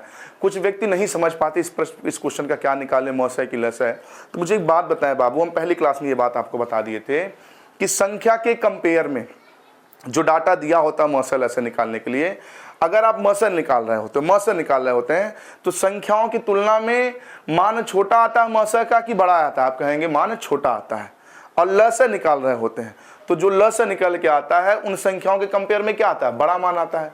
बाबू जो म से होता है संख्याओं के कंपेयर में छोटा मान आता है, म से छोटा मान आता है, और ल से क्या आता है, बड़ा मान आता है। तो बाबू खेत अगर 288 मीटर का खेत है, उसमें जब छोटे छोटे खंड बनाए जाएंगे, छोटे छोटी क्यारियां बनाई जाएंगी, तो जो खंड बनेंगे क्या 288 से बड़े क्षेत्र होंगे कि छोटे छोटे? तो आप कहेंगे छोटे छोटे क्षेत्र बनेंगे। अरे भाई आपके पास खेत है कोई, उसमें कहा जाए कि छोटे छोटे जाए वो कोई छोटा सब्जी लगाना है, छोटे छोटे खंड बना के आ जाओ, तो क्या आप खेत 288 वर्ग मीटर से बड़ा खंड बना के आएंगे? भाई जब उसी के अंदर बना तो छोटे छोटे तो बना के आएंगे। तो छोटा मान किसका निकाल के आता है, म से का आता है। ठीक है ना, तो इसका म से निकालना है। और भी किससे निकालें बाबू, गुणनखंड विधि से। तो गुणनखंड विधि से निकालेंगे बाबू। तो देखिए 4 से कटता दिख रहा है क्या सब, हाँ 4 से कटता दिख रहा है, पहले हम 4 से ही भाग कर देते हैं। तो 4 सते 28 और 4 दूना 8, ये हो जाएगा 4 दहाई में 40, ये होगा ना। और 4 दूना 8। भाई यही होगा ना, सही है ना? हाँ भाई 102 बार में कट जाएगा। तो अब इसके बाद ये 4 से कटता दिख रहा है, दिख जाएगा 4 एकम 4, शेष बचेगा 1, 4 तिया 12, 4 बटे 32। अब कोई ऐसी संख्या बताइए। आप कहेंगे 2 से सर जी कट रहा है, काट दीजिए एक बार फिर से। तो 2 से भाग करेंगे 36 बार में, 2 से भाग करेंगे 51 बार में, 2 से भाग करेंगे 2 छक्के 12 और 2 नवा 18। अब कोई ऐसी संख्या बताइए जो तीनों को काट सके। आप कहेंगे सर जी 3 से काट दीजिए। तो अगर हम इसको 3 से भाग कर दें, 3 से भाग कर दें तो 12 तिया 36, 17 तिया 51 और 23 तिया 69। भाई आपको पहाड़ा वगैरह सब आना चाहिए। यदि आपको पहाड़ा नहीं आता है तो चीज़ें भाई बहुत ही गड़बड़ है। तो बाबू ये आ गया मौसे, ये मौसे आ जाएगा। तो आप कहेंगे कि ये 4 दूना 8 और 8 त्रिक 24। तो बाबू ये 24 किस यूनिट में आया होगा? ये सब वर्ग मीटर था, ये सब वर्ग मीटर डाटा था, तो ये भी क्या आएगा? ये भी वर्ग मीटर में आएगा। तो ये 24 वर्ग मीटर क्या आया? 24 वर्ग मीटर क्या आया? तो आप कहेंगे जो 24 वर्ग मीटर आया है वो छोटा छोटा जो खंड है उसका क्षेत्रफल आया है। और बाबू खंड का क्षेत्रफल होता है लंबाई गुणे चौड़ाई। जब हम 2D पढ़ाएंगे, क्षेत्रफल पढ़ाएंगे तो वहाँ चीज़ें और मजे आगे पढ़ के। ये सब क्षेत्रफल होता है लंबाई गुणे चौड़ाई। तो बाबू लंबाई आपको नहीं पता है, पूछे जाए चौड़ाई तो चौड़ाई कहेंगे 4 मीटर है। तो 4 से 24 को भाग करेंगे, आ जाएगा 6 मीटर। यानी कि जो खंड की लंबाई है वो 6 मीटर की, ऑप्शन सी। अगर अच्छा क्वेश्चन यहाँ पूछ लिया होता, नहीं हमको छोटे छोटे सभी खंडों की संख्या बताइए, तो 23, 17, 40, 40 और 12 52 खंडों की संख्या। भाई पेपर ये पूछ लेता कि सभी क्षेत्रों में मिला के, सभी खेतों में मिला के खंडों की संख्या बताइए, तो बाबू ये खंडों की संख्या जोड़ के आप बता देते। ठीक है ना? बहुत बढ़िया, नोट करें फिर आगे बढ़ते हैं। बहुत ही बेहतरीन क्वेश्चन है। चलिए अगला क्वेश्चन है आरआरबी एनटीपीसी 2021 के पेपर का पूछा गया क्वेश्चन। बहुत ही गजब का क्वेश्चन है, सॉल्व करें, कुछ प्रयास करें, फिर हम बताते हैं। देखिए क्वेश्चन क्या कह रहा है बाबू। क्वेश्चन कह रहा है एक दैनिक मजदूर 5850 रुपए में कुछ निश्चित दिनों के लिए मजदूरी पर रखा जाता है, लेकिन कुछ दिन अनुपस्थित होने के कारण उसे केवल 5200 रुपए का भुगतान किया गया। उसकी अधिकतम संभव मजदूरी क्या है? बाबू बहुत ही बेहतरीन क्वेश्चन है। तो मुझे एक बात बताएं, आप मान लीजिए कहीं गए और किसी काम वाले को बुला के लाए, किसी मजदूर को बुला के लाए और कुछ एक उसकी दिहाड़ी फिक्स कर लिए कि बेटा हम तुमको रोज का 300 देंगे, 400 देंगे, कोई एक दिहाड़ी फिक्स कर लिए कि चलिए हम आपको एक दिन का 500 रुपया देंगे, 500 रुपया देंगे। और कहे वो पूछा कि कितने दिन के लिए साहब मुझे रख रहे हैं, तो आपने कह दिया कि हम 11 दिन के लिए तुमको काम पर रख रहे हैं, तुमको हम 11 दिन के लिए काम पर रख रहे हैं। लेकिन किसी कारणवश अगर वो 11 दिन काम करने नहीं आया, अगर वो 11 दिन काम करने नहीं आया, वो सिर्फ और सिर्फ 7 दिन काम करने आ गया, सिर्फ और सिर्फ 7 दिन काम करने आ गया, तो उसे 7 दिन का उसे 500 अगर प्रतिदिन के हिसाब से आप लाए हैं मजदूरी पे, 500 रुपया रोज देने के हिसाब से लाया है, 11 दिन के लिए बुलाए थे लेकिन वो 7 दिन ही आया, तो उसको जो आप पेमेंट करेंगे 500 का 7 में गुणा करके तो करेंगे। तो बाबू हम आपसे पूछें कि आपने मजदूर को बुलाया 11 दिन के लिए, आया 7 दिन के लिए, तो उसे जब आप मजदूरी दिए तो उस मजदूरी में क्या बात कॉमन दिखेगी? आप कहेंगे क्या 7 दिन के लिए 11 दिन के बुलाए थे, 7 दिन तक आया, तो भाई हम 500 के हिसाब से उसको काउंट करके दे दिए। तो जो दोनों में कॉमन बात दिखा, दोनों कुल मजदूरी में जो कॉमन बात दिखा, उसके क्या कॉमन दिखा? क्या कॉमन दिखा? उसकी दैनिक मजदूरी कॉमन दिखी, उसकी दैनिक मजदूरी कॉमन दिखी, उसका पर डे वेज जो है वो कॉमन दिखा, उसकी दैनिक मजदूरी कॉमन दिखी। तो मेरे प्यारे साथियों, जो कॉमन होता है कि कुछ संख्याओं के गुणनखंड का में जो कॉमन होता है वो मौसा ही तो कॉमन होता है। इसका मतलब इस प्रश्न में मित्र, इस प्रश्न में इन दोनों संख्याओं का जो महत्तम समापवर्तक आएगा वो उस मजदूर की दैनिक मजदूरी होगी। तो मित्र आपको कुछ नहीं करना है, 5850 का और 5200 का महत्तम समापवर्तक निकालना है। और महत्तम समापवर्तक भी गुणनखंड विधि से। क्यों गुणनखंड विधि से निकालेंगे ये भी अभी हम आगे आपको बताएंगे। तो अब बताइए बाबू क्या, अच्छा ये रुपया है ना, तो जो मौसल ऐसा आएगा वो भी रुपया में ही आएगा। हमने बताया था डाटा जिस यूनिट में दिया होता है मौसल ऐसे भी उसी यूनिट में आता है। तो दोनों किससे कटते दिख रहे हैं? आप कहेंगे सर जी दोनों के दोनों 10 से कटते दिख रहे हैं, तो ठीक है 10 से भाग कर दीजिए। तो 10 से भाग करेंगे तो 585, इसको 10 से भाग करेंगे तो 520, है ना। अब किससे कटता दिख रहा है? आप कहेंगे सर जी 5 से काट दीजिए। तो जब 5 से भाग करेंगे, 5 से भाग करेंगे, भाई 10 से तो कट गया, 5 से कटता दिख रहा है, तो 5 एकम 5, 5 एकम 5, 5 सते 35, ठीक है। ये 5 से भाग करेंगे, 5 एकम 5, 0 5 चौके 20। अब कहा जाए कोई ऐसी डाटा बताइए जिससे 117 भी कट जाए, 104 भी कट जाए, तो आप कहेंगे सर इसको आप 13 से भाग कर दीजिए। तो मेरे प्यारे साथियों जब इसको हम 13 से भाग करेंगे तो 13 9 117, 13 बटे 104। क्लियर ना। अब कोई ऐसी डाटा बताइए जिससे 9 भी कट जाए 8। आप कहेंगे कोई ऐसा डाटा नहीं है, तो अब गुणा कर लीजिए 13 पंजे 65 और 65 का 10 में गुणा करेंगे आ जाएगा 650। और ये 650 किस यूनिट में आएगा? रुपए वाले यूनिट में आएगा। क्यों? क्योंकि ये रुपए में था तो ये भी रुपए में ही आएगा। तो ये 650 म से आया और म से आया तो ये 650 क्या है? उसकी दैनिक मजदूरी। उस व्यक्ति की जो दैनिक मजदूरी है मेरे प्यारे साथियों वो है 650 रुपया, 650 रुपया। लेकिन अब इसी प्रश्न में आपसे वो पूछ लेता, इसी प्रश्न में वो पूछ लेता कि नहीं हमको दैनिक मजदूरी हमको ये बताइए कि वो शुरू में कितने दिन के लिए काम पे रखा गया। तो शुरू में उसको आप कितना पैसा देने वाले थे? आप कहेंगे 5850। तो 5850 को जब आप भाग करते हैं तो क्या लास्ट में मिला? 9 मिला। और आपने उसको दिया कितना? 5200 दिया। तो 5200 को जब आप भाग करते हैं तो लास्ट में कितना बच गया? 8। तो इसका मतलब ये हुआ मेरे प्यारे साथियों कि उस व्यक्ति को शुरू में 9 दिन के लिए काम पे रखना था, उस व्यक्ति को शुरू में 9 दिन के लिए काम पे रखना था, लेकिन मात्र और मात्र वो 8 दिन आया और 1 दिन अनुपस्थित रहा, जिसकी वजह से उसे आप 5850 ना दे के 5200 दिए और उसकी दैनिक मजदूरी जो निकल के कितनी आ गई? 650। तो मेरे प्यारे साथियों अब अगर यहां से क्वेश्चन ये पूछ लेता कि उसकी दैनिक मजदूरी क्या है तो आप तुरंत सीना चौड़ा करके बताएंगे 650। उसको कितने दिनों के लिए काम पे रखा गया था? आप कहेंगे 9 दिनों के लिए काम पे रखा गया था। वो काम करने कितने दिन आया? 8 दिन काम करने आया। कितने दिन अनुपस्थित रहा? 1 दिन अनुपस्थित रहा। प्रश्न की जो औकात हो कुछ भी पूछ ले, सब आप बता पाएंगे। तो मेरे प्यारे साथियों रेलवे के पेपर का पूछा गया क्वेश्चन है और गुणनखंड विधि से मौसम निकालने पे सारे के सारे रिजल्ट आपके सामने। क्लियर ना? नोट करें फिर हम आगे बढ़ते हैं।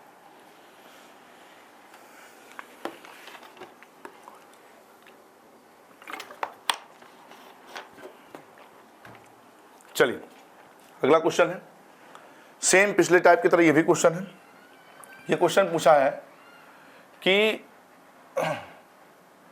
एक व्यक्ति को 1960 रुपए की मजदूरी पर कुछ दिनों के लिए काम पर रखा गया, परंतु किसी कारणवश कुछ दिनों के लिए अनुपस्थित रहा, जिससे उसे मात्र 1780 रुपए दिया गया। तो कितने दिन अनुपस्थित रहा? बहुत ही बढ़िया क्वेश्चन। तो कुछ नहीं बाबू, आप इसका मौसम निकालिए गुणनखंड विधि से। तो 1960 देना था और आप 1780 दिए, तो मौसम निकालिए किससे कटता दिख रहा है? तो आप कहेंगे 10 से दोनों कटता दिख रहा, तो 10 से भाग कर दीजिए। तो अब हो जाएगा 196 और 178। अब किससे कटता दिख रहा है? आप कहेंगे सर 2 से भाग कर दिए। चलिए 2 से भाग कर दिए तो 2 9 18 शेष बचेगा 1, 2 बटे 16। ये 2 बटे 16, 2 बटे 16। अब पूछा जाए किससे कटता दिख रहा है, तो आप कहेंगे कि अभी भी ये 2 से कटता दिख रहा है। ठीक है 2 से भाग कर दीजिए। बाबू गुणा भाग हमने सही किया ना, चेक कर ले, मुझे पता नहीं क्यों डाउट हो रहा है। 1780 है ना, चलिए कोई बात नहीं। 2 से भाग कर देंगे बाबू 49 बार और ये 2 से भाग कर देंगे 44 बार। तो मेरे प्यारे साथियों अब कोई ऐसी संख्या बताइए जिससे ये दोनों कटे। आप कहेंगे कोई ऐसी संख्या नहीं है।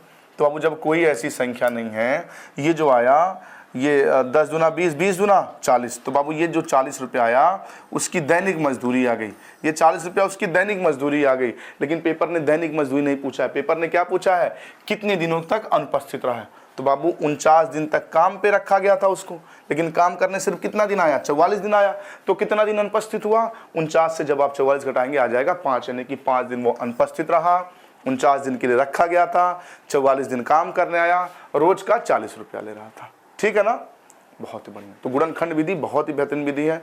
हमको लगता है क्वेश्चन नहीं हो, हम 12 क्वेश्चन लगा चुके गुणनखंड विधि पे। ठीक है, तो इतना हम अभ्यास कर लेंगे कि कुछ छूटने वाला नहीं आपसे। चलिए अगला क्वेश्चन है बहुत ही बढ़िया, MBA 2006, बहुत ही पुराना क्वेश्चन है। अच्छा ये पेपर में कई बार ये क्वेश्चन हूबहू पूछ लिया जाता है। बहुत ही बढ़िया क्वेश्चन है, थोड़ा सा कैलकुलेशन है, बहुत ही बढ़िया क्वेश्चन है। एक कमरा 15 मीटर 17 सेंटीमीटर लंबा तथा 9 मीटर 2 सेंटीमीटर चौड़ा है। इसके छत के निचले भाग में कम से कम कितने वर्गाकार टाइल लगेंगे?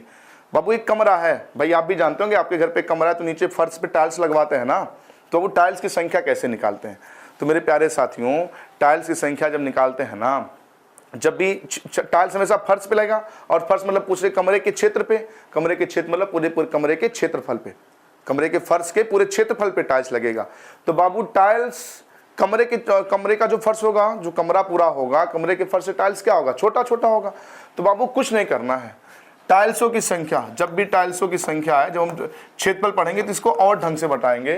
टाइल्सों की संख्या अगर बतानी है तो बाबू टाइल्सों की संख्या बतानी है, या किसी ऐसे छोटी चीज से बड़ी चीज अगर ढकी जानी है, और छोटी चीज कई टुकड़ों की है, कई टुकड़ों को मिला के बड़ी चीज को अगर ढकी जानी है, तो अगर छोटे छोटे टुकड़ों की संख्या बतानी हो तो बड़े वाले के क्षेत्रफल में छोटे के क्षेत्रफल से क्या करते हैं, भाग करते हैं, छोटे के क्षेत्रफल से भाग। तो बाबू अब मुझे बताइए इस कमरे और टाइल्स में बड़ा क्या है, तो आप कहेंगे कमरा बड़ा है, तो कमरे का क्षेत्रफल आप सबसे पहले क्या करेंगे, कमरे का क्षेत्रफल निकालेंगे, और कमरे के क्षेत्रफल में भाग कर देंगे टाइल्स के क्षेत्रफल से, टाइल के क्षेत्रफल से भाग कर देंगे, तो वो कमरे का क्षेत्रफल हो जाएगा लंबाई गुणे चौड़ाई, और टाइल का क्षेत्रफल, टाइल वर्गाकार है, वर्ग का क्षेत्रफल होता है भुजा का स्क्वायर। तो बाबू कमरे की लंबाई भी पता है, चौड़ाई भी पता है। कमरे की लंबाई है 1517 सेंटीमीटर। आप कहेंगे 1517 सेंटीमीटर तो दिया नहीं है। अरे बाबू 15 मीटर और 17 सेंटीमीटर तो यूनिट सेम करना है ना, अभी पीछे क्वेश्चन मिला था।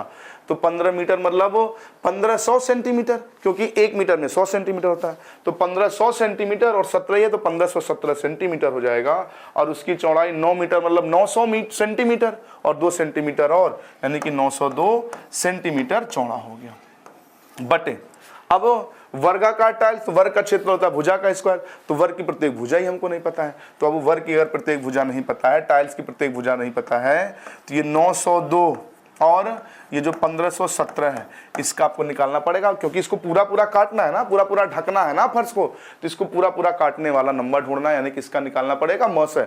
तो बाबू म से निकालने के हमने बताए थे कितनी विधि, 3 विधि, गुणनखंड विधि, अंतर विधि और भागफल विधि। तो बाबू ये क्या लग रहा है, गुणनखंड बनाएंगे तो पता नहीं किससे कटेगा, बड़ा लंबा डाटा है, सोच नहीं पाएंगे भाई। सोचिए किससे ये कटेगा भाई, 2 से तो दोनों कटेंगे नहीं गुणनखंड विधि से, 3 से दोनों कटेंगे नहीं भाई, ये 9 2 11 और ये भी 3 से नहीं कटेगा, तो भाई नहीं सोच पाएंगे। अंतर करेंगे तब भी अंतर भी बहुत बढ़ाएगा, उसका गुणनखंड नहीं सोच पाएंगे। तो सबसे बेहतरीन विधि बाबू भाग विधि द्वारा इसका म से निकाले। तो पहले एक बार भाग जाएगा 902, घटाएंगे आ जाएगा 5, हो जाएगा 1 और ये हो जाएगा 6। 615 से आप किसको भाग कर दें, 902 को भाग कर दें। तो अब 902 को जब भाग करेंगे तो यहाँ भी एक बार भाग जाएगा 615, यहाँ घटाएंगे 7, यहाँ हो जाएगा 8 और यहाँ बचा 8, 8 से 6 घटाएंगे 2, 287। बाबू कैलकुलेशन चेक करते रहेंगे। 287 से फिर आप भाग करेंगे 615 को, तो जब 615 को भाग करेंगे तो मुझे लग रहा है 2 बार भाग जाएगा, 2 बार भाग जाएगा। 7 दूना 14 शेष हो जाएगा 1 और 8 दूना 16 और 1 17 शेष हो जाएगा 1 दूना 4 और 1 5, इसको घटा देंगे 1, यहाँ जाएगा 4, 41। 41 से 287 को बाबू भाग करेंगे तो मुझे लग रहा है 7 बार में ये पूरा पूरा कट जाएगा 41 से। तो मेरे प्यारे साथियों जो पूरा डाटा कटा किससे कटा, 41 से कटा, यानी कि इसका जो महत्तम समापवर्त हो गया, इनका जो HCF हो गया वो 41 हो गया।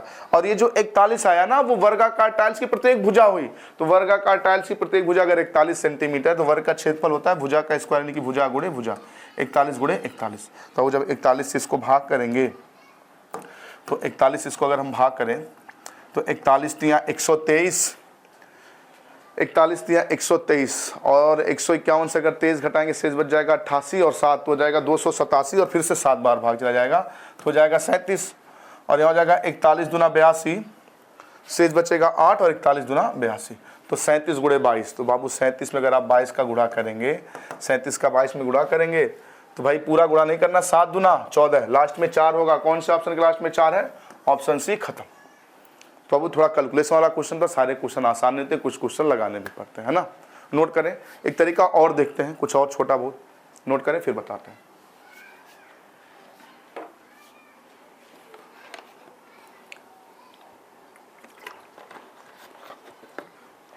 चलिए एक तरीका और देखते हैं। एक तरीका ये है प्यारे साथियों, भाई 1517 सेंटीमीटर हम बना लिए, 902 सेंटीमीटर। बाबू इसका म से निकालें गुणनखंड विधि से, लेकिन गुणनखंड विधि से निकालना कठिन है। क्यों कठिन है, क्योंकि भाई सोचना ही कठिन है कि तीनों कटेंगे किससे, दोनों डाटा कटेंगे किससे, क्योंकि 41 ने देखा 41 इसका म है, 41 से कटेंगे दोनों के दोनों। तो बाबू इतना लंबा सोच कौन पाएगा। तो बाबू अगर कोई ऐसा डाटा जो कटने वाला उसको आप निकाल सकते हैं गुणनखंड विधि से भी, और अगर इस तरह से कोई टेढ़ा डाटा मिल जाए तो फिर भाग विधि से म से ही निकालना पड़ेगा, है ना। तो बाबू अब हमको तो पिछले क्वेश्चन के आधार पर पता चल गया कि भाई ये पिछले तरीके से हमको ये पता चल गया कि 41 से कटना है। तो अगर हम 41 से भाग करेंगे तो 41 से 37 बार में, और ये कितनी बार में, 22 बार में टाइल्सों की संख्या बताना है। अच्छा, टाइल्सों की संख्या बताएंगे तो इसके क्षेत्रफल में, क्षेत्रफल क्या होता है, लंबाई गुणे चौड़ाई, वर्ग के प्रत्येक वर्ग के क्षेत्रफल से भाग करेंगे, टाइल्स के क्षेत्रफल से भाग करेंगे। तो अब वो इनका इनके बीच गुणा ही तो करना है। तो अब ये जो 37 और 22 बचा, क्योंकि 37 और 22 अब किसी से कटेगा नहीं, अगर इनका आप गुणा कर लेंगे तब भी टाइल्सों की संख्या आ जाएगी कितनी, 814। डायरेक्ट आप गुणा करके भी बता सकते हैं यहाँ से, ठीक है ना। लेकिन हाँ, कोई कटने वाला डाटा आपको दिखे तभी कर पाएंगे, ऐसा नहीं कटने वाला डाटा है तो फिर भाई भाग विधि से गुणनखंड लगाना पड़ेगा। अच्छा, डाटा देखते ही समझ आ जाएगा कि कटेगा कि नहीं कटेगा, ठीक है। चलिए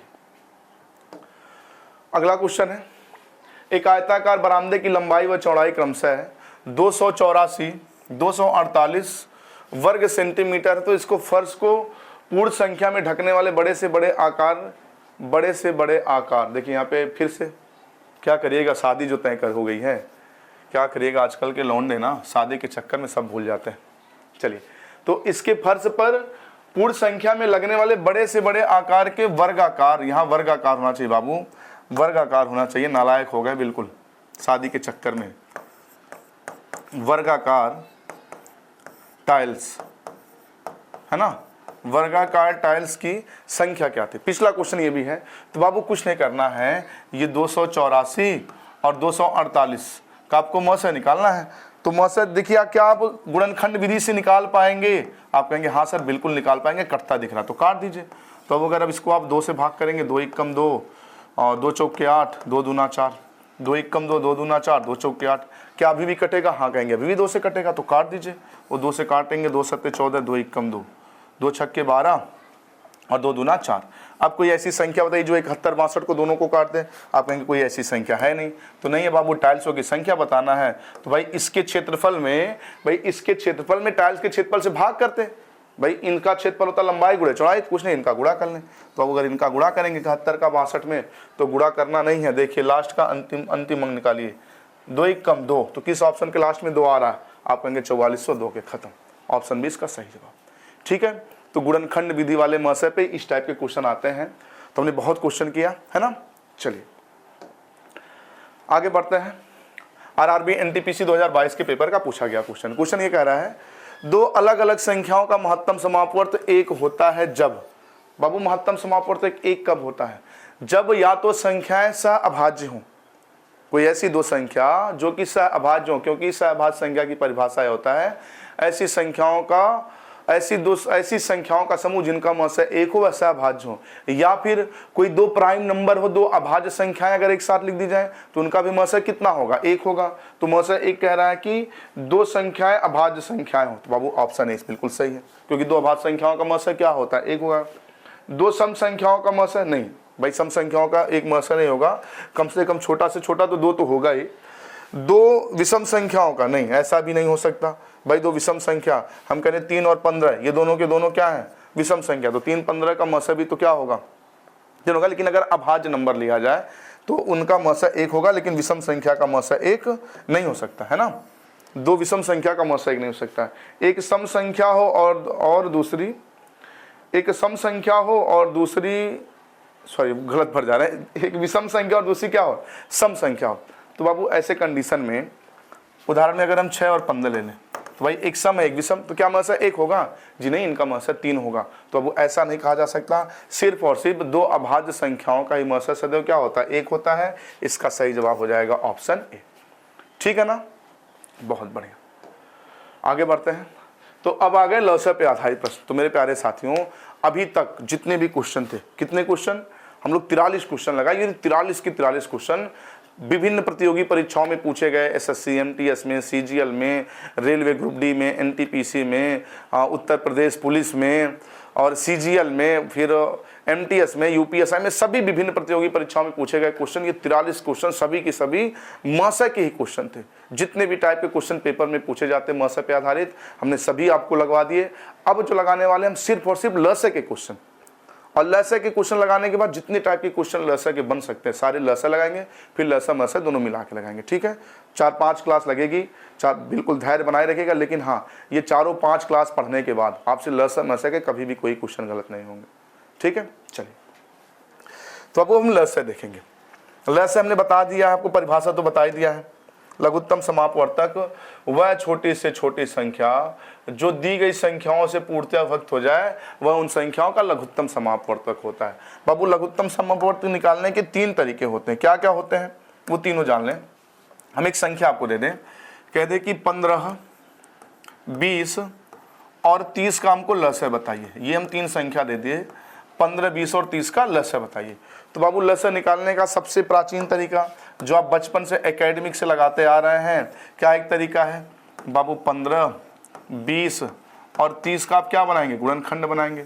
तो ऐसे ना गुणनखंड बनाएंगे, गुणनखंड विधि। तो अभी तक मस निकाल रहे थे, तो मस में हम उसी संख्या से भाग करते थे जिससे तीनों के तीनों कटे, लेकिन लस में ऐसा नहीं होता है। लस में आप उसी से भाग करेंगे, कोई अगर एक भी किसी संख्या से कट रहा है तो आप भाग कर सकते हैं, लेकिन मस में ऐसा नहीं कर सकते, है ना।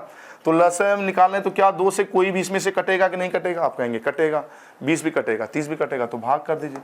तो अब 15, 20 10 बार में भाग जाएगा और ये 30 में 15 बार में। अभी कोई 2 से कटने वाला है, आप कहेंगे हाँ 10 कट जाएगा, तो ठीक है फिर 2 से भाग कर दीजिए। तो 15, ये 5, ये 15। अब 2 से तो कटेगा नहीं, तो बाबू 2 से नहीं कटेगा तो 3 से भाग करिए। अब तो मित्र अगर आप 3 से भाग करेंगे तो 3 से 15 5 बार में, ये 5 में 3 से भाग जाएगा नहीं, ये भी 5 बार में। अब कोई संख्या जिससे ये फिर कटे, आप कहेंगे 5 से काट दीजिए। तो 5 से भाग करेंगे तो 5 एकम 5, 5 एकम 5, 5 एकम 5। अब इनका गुणा कर लेंगे, 5 तिया 15 और 15 दूना 30 और 30 दूना 60। तो इसका लघुत्तम समापवर्तक क्या हो जाएगा, 60 हो जाएगा। तो ये मेरा बिल्कुल पुराना तरीका है एकेडमिक लेवल पे। दूसरा तरीका मित्र, दूसरा तरीका, अगर छोटी छोटी संख्याएं हैं तो आप सोचिए जो सबसे बड़ी संख्या है, जो सबसे बड़ी संख्या दी गई संख्याओं में, लेकिन ऐसा तभी कर पाएंगे जब डाटा छोटा छोटा हो, बड़ा डाटा हो तो नहीं कर पाएंगे। इसका पहाड़ा पढ़िए, बड़े डाटा का पहाड़ा पढ़िए, और पहाड़ा तब तक पढ़िए जब तक कोई ऐसा डाटा ना मिल जाए जो बाकी बचे संख्याओं से पूर्णतः कट जाए। तो 30 का पहाड़ा पढ़ेंगे, 30 एकम 30, 30 10 से कटेगा लेकिन 20 से नहीं कटेगा, तो 30 एलसीएम नहीं होगा। और आगे बढ़िए, 30 दूना 60, 60 10 15 से कटेगा नहीं कटेगा, कट जाएगा। 20 से कटेगा नहीं, कट जाएगा। तो इसका लघुत्तम समापवर्तक क्या हो गया, 60 हो गया। ये तरीका हो गया। तीसरा तरीका मेरे प्यारे साथियों, जिसको हम बहुत ज़्यादा अप्लाई करेंगे, तो मेरे प्यारे साथियों तीसरा तरीका विभाज्यता के नियम पर आधारित है। तो अगर आपने विभाज्यता का नियम नहीं पढ़ा है तो प्लीज़ पहले विभाज्यता के नियम की सारी क्लास आप देख लें, हमने डिस्क्रिप्शन बॉक्स में उसका भी लिंक दे रखा है। क्योंकि अगर आपको विभाज्यता के नियम के बारे में जानकारी नहीं है तो लस के बड़े से बड़े क्वेश्चन आप लगाने में समय ले लेंगे। अगर आपको विभाज्यता का नियम पता है तो चुटकियों में ऑप्शन देखते ही हम लगा देंगे, ठीक है। अब ऐसे क्या करेंगे कि आप इसको गुणनखंड बना लेंगे। 30 का कर सकते हैं 10 गुणे 3, 20 को कर सकते हैं 4 गुणे 5, 4 को प्राइम में बनाना होता है, इसको कर सकते हैं 5 तिया 15। अब फटाक से चारों ऑप्शन पे नजर डालेंगे, जो भी ऑप्शन 10 से कट रहा होगा, 5 से कट रहा होगा, 4 से कट रहा होगा, 3 से कट रहा होगा, वही इनका लघुत्तम समापवर्तक होगा, ठीक है। ये क्वेश्चन अभी करेंगे तो तब समझ आएगा, बेटर तरीके से समझ आया। तो ये 3 तरीके होते हैं लस निकालने के। भाई इसके अलावा और कोई तरीका तो होता नहीं। एक होता है भाई जल्दी जल्दी सोच लें कि इसके क्या क्या गुणनखंड बन सकते हैं, ठीक है। चलिए तो ये क्वेश्चन करते हैं। ये भी आरआरबी एनटीपीसी 2022 के पेपर का छोटा सा पूछा गया क्वेश्चन है। ल से बस बताना है किसका किसका, 98, 28 और 112 का ल से बताइए। तो बाबू अब सबसे पहले देखते ये है क्या 9 से कटने वाला कोई डाटा है इसमें, क्योंकि 9 बड़ा आसान होता है। तो आप कहेंगे 9 से कटने वाला कोई डाटा तो नहीं है। 3 से कटने वाला, तो 3 से कटने वाला भी कोई डाटा नहीं है। तो वो 4 से कटने वाला, हाँ कहेंगे 4 से कटने वाला ये 28 है, 7 चौक के 28। अब 4 का नियम क्या होता है, 4 का नियम होता है संख्या का अंतिम 2 अंक। तो 68 4 से कटेगा, कहेंगे हाँ कटेगा। 92 4 से कटेगा, आप कहेंगे कटेगा। 76 4 से कटेगा, बिल्कुल कटेगा। 84 4 से कटेगा, बिल्कुल कटेगा। भाई 4 से तो सब डाटा कट रहा है, 4 से सारे के सारे कट रहे हैं। अच्छा 7 से देख लीजिए। अच्छा अगर इसे 98 का बनाएंगे तो ये भी होगा 14 7 98, और 14 मतलब 7 गुणे 2। तो अब 7 का नियम होता है अंतिम अंक का दोगुना कर दें और बाकी बच्चे संख्याओं से घटा दें। तो अब 4 का दोगुना 16 है, और यहाँ 16 घटाएंगे बाबू तो आ जाएगा 62। सही लगा रहे हैं, कुछ गड़बड़ कर रहे हैं, सॉरी गलत कर गए। 4 का दोगुना होता है 8। भाई शादी तय हुई है अजय की, फिर हम गलत क्यों कर रहे हैं। चलिए इसका दोगुना हो जाएगा 8, बाबू 8 घटाएंगे आ जाएगा 70। 70 7 से कटता है, ठीक है, ये भी तो 7 से कट गया। 6 का दोगुना होता है 12, यहाँ घटाएंगे आ जाएगा 5 0 105, 15 7 105, भाई 7 से भी ये भी कट रहा है। 2 का दोगुना होता है 4, 39 से 4 घटाएंगे 35, भाई ये भी 7 से कट रहा है। यहाँ देखा जाए 8 का दोगुना होता है 16, बाबू 16 घटाएंगे आ जाएगा 140। तो ये सभी के सभी 7 से कट रहे हैं बाबू, 7 से भी कट रहे हैं, 4 से भी कट रहे हैं, ये तो मामला गड़बड़ है। तो अब क्या करें मित्र, अब क्या करें भाई, ये 7 से भी कट रहा है, 4 से भी कट रहा है, ऑप्शन से बात नहीं बन रहा है। तो जब ऑप्शन से बात नहीं बन रहा है भाई, इससे कटेंगे इससे कटेंगे, तो अब बताइए 112 को अगर हम बनाना चाहें तो आप कहेंगे मित्र 112, तो आप लिख सकते हैं 14/112, 14/112, तो अब 14/112, तो 14 से तो चेक ही कर लिए जो 7 और 2 से कटेगा। 8 कहता है संख्या का अंतिम 3 अंक, अंतिम 3 अंक, तो यहाँ अगर 8 से भाग करें तो 8 9 72, 8 9 72, 6 6 64, भाई 8 से ये भी कट रहा है। ये अगर 8 से भाग करें 8 दूना 16, ये भी 8 से कट रहा है। ये 8 से भाग करें 8 चौक के 32, 8 चौक के 32 शेष बचेगा 7, भाई ये भी 8 से कट रहा है। ये देखा जाए 8 से, तो 8 से ये भी कट रहा है बाबू, सभी ऑप्शन 8 से भी कट रहे हैं, तो मामला गड़बड़ हो रहा है। तो कुछ नहीं, क्योंकि ये क्वेश्चन ऑप्शन से लगाने में बहुत ही कठिन हो जा रहा है। तो अब क्या करें बाबू, तो नहीं कुछ समझ में आ रहा है, तो मेरा प्राचीन तरीका क्या करें, इसका ल से निकालें, गुणनखंड विजय से। अगर इसको हम 7 से भाग कर दें तो या सीधे सीधे 14 से भाग कर दिए। अब देखिए क्या है ना, ल से निकालने के लिए आप भाग कर सकते हैं। अगर किसी एक संख्या से कट रहा है तो आप कर सकते हैं भाग, तो अब वो तीनों कट रहा है 14 से, तो अगर हम यहाँ 14 से भाग कर दें तो 14 7 98, 14 दूना 28 और 14/112, ठीक है। अब बाबू 2 से भाग कर दीजिए, 2 से भाग करेंगे ये 1 ये 4, फिर 2 से भाग कर दीजिए ये 7 1 2, फिर 2 से भाग कर दीजिए 7 1 1, अब 7 से भाग कर दीजिए 1 1 1, तो यहाँ गुणा कर लेंगे 7 दूना 14, 14 दूना 28, 28 दूना 56, और बाबू 56 गुणे 14, और 56 में 14 का गुणा करेंगे मित्र, तो अंतिम अंक देख लें 6 चौक के 24, 4 किसके लास्ट में आ रहा है, ये दिख रहा ऑप्शन है, तो यही सही जवाब होगा, ठीक है। बाकी गुणा भी कर लेंगे।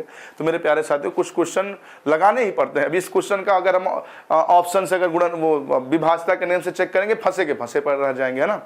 तो कुछ क्वेश्चन का गुणनखंड भी बनाना पड़ता है, ठीक है। चलिए छोटा सा क्वेश्चन का टाइम ले लिया। देखिए आरआरबी ग्रुप डी 2022 का क्वेश्चन बाबू, देखिए विभाजता के नियम आसान से दिख जाए, जैसे 3 से कटता कोई डाटा दिख जाए, 9 से कटता हुआ डाटा दिख जाए, 4 से कटता हुआ दिख जाए, 5 से दिख जाए, तो जिनका आसान विभाजता का नियम होता है तो चेक कर लीजिए। अब 7 का दिख जाए तो 7 का विभाजता का नियम थोड़ा सा टेढ़ा होता है ना, एक बार ट्राई करें फिर हम बताते हैं। चलिए देखिए बहुत ही बेहतरीन क्वेश्चन है, कह रहा है संख्या 36 54 72 और 96 का लघुत्तम समापवर्त क्या होगा। तो मेरे प्यारे साथियों 36 54 72 और 96 का लघुत्तम समापवर्तक बताना है। बाबू विभाजता के नियम, जिसके विभाजता के नियम थोड़े से आसान होते हैं, जैसे 3 के विभाजता के नियम आसान होता है, संख्या के अंकों का जोड़ 9 का आसान होता है, 4 का आसान होता है, 5 का आसान होता है। तो देखिए क्या उसमें से, लेकिन सबसे पहले उसमें जो प्राथमिकता देंगे आप 9 को देंगे। 9 के बाद भाई जो 9 से कटेगा 3 भी चेक कर लीजिएगा, 4 देख लीजिएगा, 5 देख लीजिएगा। तो देखिए क्या इन संख्याओं में 9 से कटने वाला कोई डाटा है, आप कहेंगे हाँ 72 9 से कटता है, 54 कटता है, 36 कटता है। तो अब वो 72 अगर 9 से 72 कट जा रहा है, 54 कट जा रहा है, 36 कट जा रहा है, तो इनका जो लघुत्तम समापवर्त होगा वो भी 9 से कट जाएगा, क्योंकि ये संख्याएं खुद जब 9 से कट रही है तो इनका ल से भी 9 से कटेगा। तो 9 की विभाजता का नियम होता है संख्या के अंकों का जोड़। तो आइए देखते हैं, अगर ऑप्शन ए की बात करें तो 6 4 10, 10 में 0 जोड़ेंगे 10, 10 और 1 11, 11 9 से नहीं कटता, तो ऑप्शन ए गलत। 6 4 10, 10 और 7 17, 17 18 से, सॉरी 17 9 से नहीं कटता है। ये हो जाएगा 6 4 10 8 18, 18 9 से कटता है, तो ऑप्शन बी सही लग रहा है, लेकिन ऑप्शन डी भी चेक करना है। तो बाबू 6 4 10 और 9 19, क्या 19 कभी 9 से कटता नहीं करता है, तो ऑप्शन डी भी इनका लेसा नहीं हो सकता। तो 101% गारंटी इनका जो लघुत्तम समापवर्त होगा ऑप्शन सी 864 होगा। क्लियर ना। तो विभाजता के नियम का अगर आसान है तो ऐसे भी लगा सकते हैं, ठीक है। ये रेलवे ग्रुप डी 2022 के पेपर का पूछा गया क्वेश्चन था। क्लियर। चलिए अगला क्वेश्चन है आरआरबी आरपीएफ एसआई 2019 के पेपर का पूछा गया क्वेश्चन था, बहुत ही बेहतरीन क्वेश्चन है। तो एक बार इसको आप सॉल्व करिएगा, ल से निकालिएगा, ल से तो निकाल ही सकते हैं ना, नहीं आप निकाल सकते हैं ऑप्शन से विभाजता के नियम से, तो गुणनखंड विधि से तो निकाल सकते हैं ना, बिल्कुल। इसका जो है आंसर कमेंट में जरूर बताना है। अगला क्वेश्चन है आरआरबी पैरा मेडिकल एग्जाम 2018 के पेपर का पूछा गया क्वेश्चन है। क्वेश्चन कह रहा है 16 24 36 52 और 54 का लघुत्तम समापवर्तक। तो मेरे प्यारे साथियों, अब देखिए 9 से कटने वाली कोई संख्या, अरे अच्छा 9 से पहले देखिए 4 से कटने वाली कोई संख्या है, कहेंगे 16 है, 36 है। और 4 का नियम क्या कहता है? संख्या के अंकों का जोड़। भाई बहुत सारी संख्या है ना, तो अंकों का अंतिम दो, संख्या का अंतिम 2 अंक यदि 4 से कट जाए तो पूरी संख्या 4 से कट जाएगी। भाई 4 से कटने वाला संख्या इसमें 36 है, 24 है। तो अगर ये सब संख्याएं 4 से कट जा रही हैं जिनका लघुत्तम समापवर्तक निकालने के लिए कह रहा है, तो 100% इनका लघुत्तम समापवर्तक भी 4 से कटेगा। तो इसका अंतिम 2 अंक कितना है? 18। क्या कभी 18 4 से कटता है? नहीं करता है। तो ये 100% इनका लसर नहीं हो सकता। इसका अंतिम 2 अंक 4 से कटेगा, इसका भी अंतिम 2 अंक 4 से कटेगा, इसका भी अंतिम 2 अंक 4 से कटेगा। तो ये लसर हो सकते हैं। तो 4 से तो ये तीनों हो सकते हैं।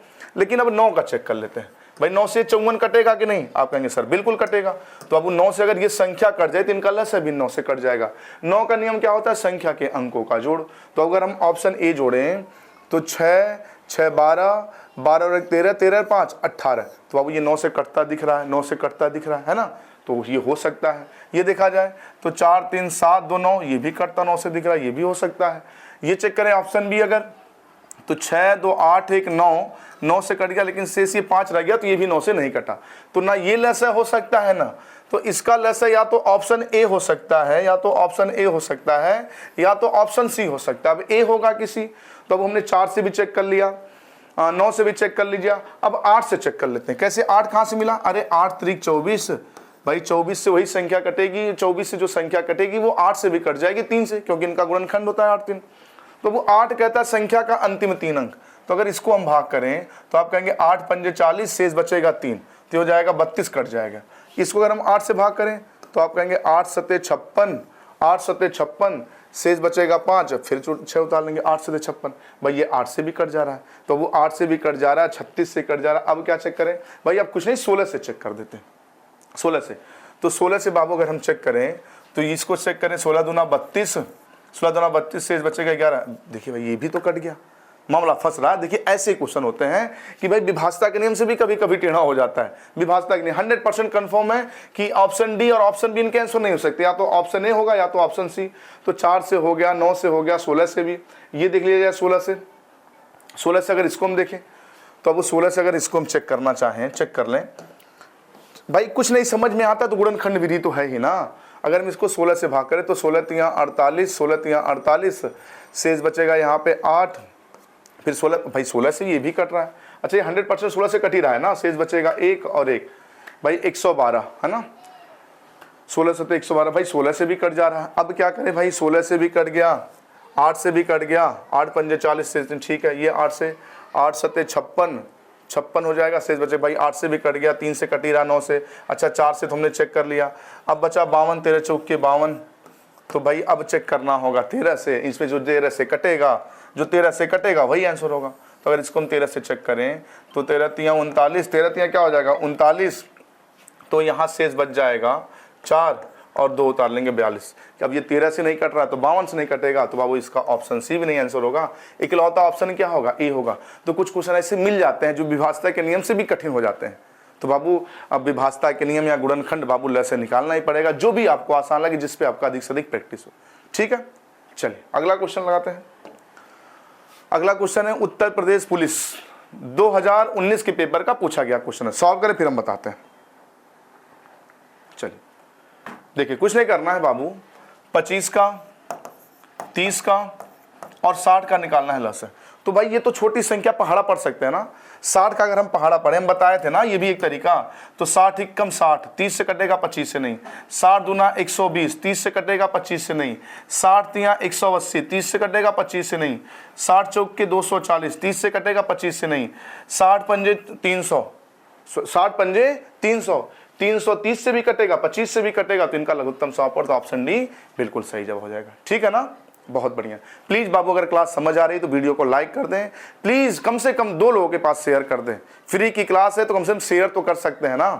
Very good. चलिए अगला क्वेश्चन है 64, 128 और 160 का लघुत्तम समापवर्तक क्या होगा? ये भी उत्तर प्रदेश पुलिस के पेपर का पूछा गया क्वेश्चन है 2018 का। तो इसका भी आंसर कमेंट में आप जरूर बताइएगा, जैसे भी निकाल पाइए। विभाजता के नियम से ट्राई करिएगा, गुणनखंड विधि से, जैसे भी आप निकाल पाइए, लगा के आंसर जरूर बताइएगा। अगला क्वेश्चन है उत्तर प्रदेश पुलिस दरोगा के पेपर का पूछा गया क्वेश्चन है कि 42 63 और 81 का लघुत्तम समापवर्त क्या होगा? बाबू गुणनखंड विधि से बनाएंगे तो इसका गुणनखंड भाई 81 को काटने के लिए 2 9 की जरूरत पड़ेगी या 3 की, तो सारे जो 3 से कटने वाले सब कट जाएंगे। इसमें से एक 7 बाहर निकलेगा, एक 7 बाहर आएगा और ये 7 छक 42, मुझे लग रहा है यहाँ पे 2 आएगा भाई। इसको ऐसे वो 7 छक 42 या 21 दूना 42, तो 21 से अच्छा एक 3 भी दिख रहा है ना, 7 नमा, अच्छा 3 जो 3 को काटेंगे तो 81 को काटने के चक्कर में 3 भी कट जाएगा, 7 हो गया और तो कुछ नहीं दिख रहा मुझे। ठीक है, तो जाएगा बाबू 81 गुणे 7 दूना 14, यहाँ हो जाएगा 4 एकम 4, 4 एकम 4 सॉरी 14 एकम 14, शेष हो जाएगा 1 और 14 बटे हो जाएगा 112, 112 और 1 113, यानी कि इसका सही जवाब हो जाएगा 1134, ऑप्शन डी गुणनखंड विधि से। यदि आप ऑप्शन से चेक करेंगे बाबू, ऑप्शन से चेक करेंगे तो 9 से कटने वाला डाटा 63 भी 81 से, तो जो ऑप्शन 9 से कटेगा वही ऐसा होगा। तो बाबू 9 से 4 2 6 7 8, ऑप्शन ए 9 से कटता हो सकता है। ये 3 3 6 कट जाएगा, 1 1 2 भाई 2 9 से नहीं कटेगा, यानी कि ऑप्शन बी इनका लेसन नहीं हो सकता, क्योंकि ये 9 से नहीं कट रहा है तो ना 81 से कटेगा ना 63 से। ऑप्शन सी चेक करें तो 9 9 से कट जाएगा, 9 कट जाएगा, 4 9 से नहीं कटेगा, तो अगर ये 9 से नहीं कटेगा तो ना 63 से कटेगा ना 81 से कटेगा, तो ये भी इनका लेसन नहीं हो सकता। और इसको अगर हम चेक करते तो 4 3 7 7 1 8 9 ये भी, यानी कि ऑप्शन ए और डी में से हो सकता है। 9 से हो गया, अब 9 के बाद किससे चेक कर लें भाई? इसमें भी 9 है, 7 है, 2 से तो कट ही रहे हैं, 2 का 2 से भाई इसको 21 दूना 42, 2 से कट ही रहा, 9 से कट रहा है तो 3 से कटेगा, अब 7 से 1 बटा, तो 7 कहता है कि इकाई के अंक का 2 गुना करके शेष बची संख्याओं से घटाने पर। तो अगर इकाई के अंक का 2 गुना करेंगे तो 4 का 2 गुना 8, यहाँ जब 112 से 8 घटाएंगे तो बाबू आ जाएगा 104, और 104 7 से कटता नहीं है, यानी कि इसका जवाब ऑप्शन ए भी नहीं होगा, इसका सिर्फ और सिर्फ जवाब ऑप्शन डी होगा। तो बाबू आप गुणनखंड विधि से भी लेसन निकाल सकते हैं, विभाज्यता के नियम से ऑप्शन को भी देख के निकाल सकते हैं, तो जिस पे आप ज़्यादा से ज़्यादा अभ्यास करें दोनों में से किसी तरीके से बताएं। ठीक है ना, बहुत बढ़िया। आगे बढ़ते, बहुत ही बेहतरीन क्वेश्चन है एसएससी सीजीएल 2022।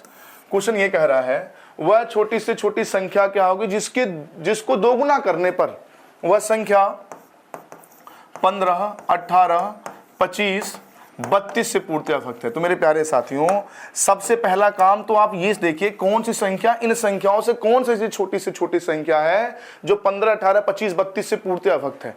तो इसका बाबू निकालना पड़ेगा एलसीएम।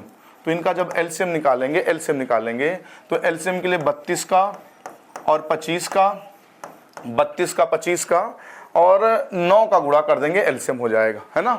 तो बाबू अगर गुणा करेंगे तो 25 दूना 50, शेष हो जाएगा 5, 25 तिया 75, 5 80 गुणे 9, गुणा कर देंगे 9 8 72। बाबू इनका एलसीएम हो जाएगा 7200, एलसीएम क्या होगा 7200, तो 7200 इनसे कट जाएगा।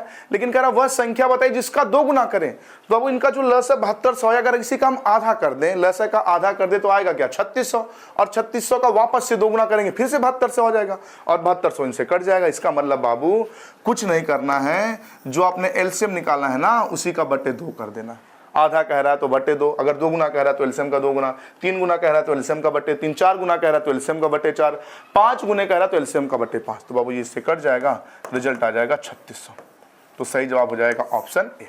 ठीक है, बहुत बढ़िया, वेरी गुड। एसएससी सीजीएल 2022 के पेपर का क्वेश्चन है बाबू। ये 32 और 25 9 ये अभ्यास पे आप सोच पाएंगे, जितना ज्यादा अभ्यास करेंगे। अरे 32 को काटने के लिए 2 से आप 5 बार काटेंगे, 2 से जब 5 बार काटेंगे तो 2 से इसमें जितने भी कटने वाले डाटा है सब कट जाएंगे, और उस 2 का जब 5 बार गुणा करेंगे तो 32 ही आना है। 25 को काटने के लिए 2 बार 5 से काटेंगे, और जितने भी इसमें 5 से कटने वाला डाटा सब कट जाएंगे, और उस 5 का जब 2 बार आपस में गुणा करेंगे तो 25 आएगा। अच्छा, इस 18 में एक 9, जब 2 से 18 कटेगा तो एक 9 मिलेगा, और 9 को काटने के लिए 2 3 की जरूरत पड़ेगी, और 3 से जो भी कटने वाला डाटा, जैसे 15 भी 3 से कटेगा तो कट जाएगा, लेकिन उसे दोनों 3 का आपस में गुणा करेंगे तो क्या आएगा 9 ही आएगा। तो ये डायरेक्ट जैसे आप अभ्यास करेंगे तो आपके दिमाग में आने लगेगा, तो आप जल्दी से गुणा करके भी एलसीएम निकाल सकते हैं। ठीक है ना, वेरी गुड। चलिए आगे बढ़ते हैं। अगला क्वेश्चन है वह लघुत्तम संख्या कौन सी है जिसके 5 गुने को 9 11 7 21 15 से पूरी तरह विभाजित किया जाए। तो बाबू कुछ नहीं, ये जो डाटा दिया है ना इसका आप निकालेंगे एलसीएम, और एलसीएम को डिवाइड बाई क्या कर देंगे 5, जो भी लघुत्तम समापवर्त आएगा उसको 5 से क्या कर देंगे भाग कर देंगे, उसका आंसर हो जाएगा। ठीक है, तो इसको आप जरूर सॉल्व करिएगा। उत्तर प्रदेश पुलिस दरोगा 2017 के पेपर का पूछा गया क्वेश्चन है, और इसका आंसर कमेंट में जरूर चाहिए। ठीक है, साथ में लाइक भी चाहिए। बहुत बढ़िया। अगला क्वेश्चन है आरआरबी एनटीपीसी 2021 के पेपर का पूछा गया बेहतरीन क्वेश्चन है। कह रहा 4, 6 और x का लघुत्तम समापवर्त नहीं हो सकता। लघुत्तम समापवर्तक नहीं हो सकता, तो पहले लघुत्तम समापवर्तक क्या हो सकता है ये तो पता करें। तो अब वो 4, 6 और x का जब आप एलसीएम निकालेंगे तो सबसे पहले इन दोनों का निकालें। तो ये दोनों तो आसान है, सबसे बड़ी संख्या 6, हमने बताया जब छोटी संख्याओं का लहसन निकालो तो बड़ी संख्या का पहाड़ा पढ़ लीजिए। 6 कम 6, 4 से नहीं कटेगा, 6 दूना 12, 4 से कट जाएगा और ये x लिख दीजिए। तो इसका लघुत्तम समापवर्तक जो भी होगा बाबू 12 का मल्टीपल होगा। अब x 1, 2, 3, 4 कुछ भी हो सकता है, इसका लसा 12 का मल्टीपल होगा और जो 12 का मल्टीपल नहीं होगा यानी कि 12 से कटने वाला नंबर नहीं होगा वही इनका लसा नहीं होगा। तो बाबू 12 से न कटने वाला ऑप्शन सिर्फ सी दिख रहा, 18 कभी 12 से नहीं कटता, तो यही इनका लसा नहीं हो सकता, बाकी सब इनके लसा हो सकते हैं। क्लियर ना? तो इसका सही जवाब हो जाएगा ऑप्शन सी, आरआरबी एनटीपीसी 2021 के पेपर का पूछा गया बेहतरीन क्वेश्चन है। ठीक है ना? बहुत बढ़िया। चलिए अगला क्वेश्चन देखते हैं। ये भी आरआरबी एनटीपीसी 2021 के पेपर का पूछा गया क्वेश्चन है। सॉल्व करें, सेम पिछला क्वेश्चन है। अरे 4, 3 x का लघुत्तम समापवर्तक नहीं हो सकता। सॉल्व आप करेंगे, कमेंट आंसर में जरूर बताएंगे। प्लीज अगर आप वीडियो देखते हो तो आंसर कमेंट में जरूर बताया करें, ठीक है ना? और वीडियो को लाइक करते रहें। Very good.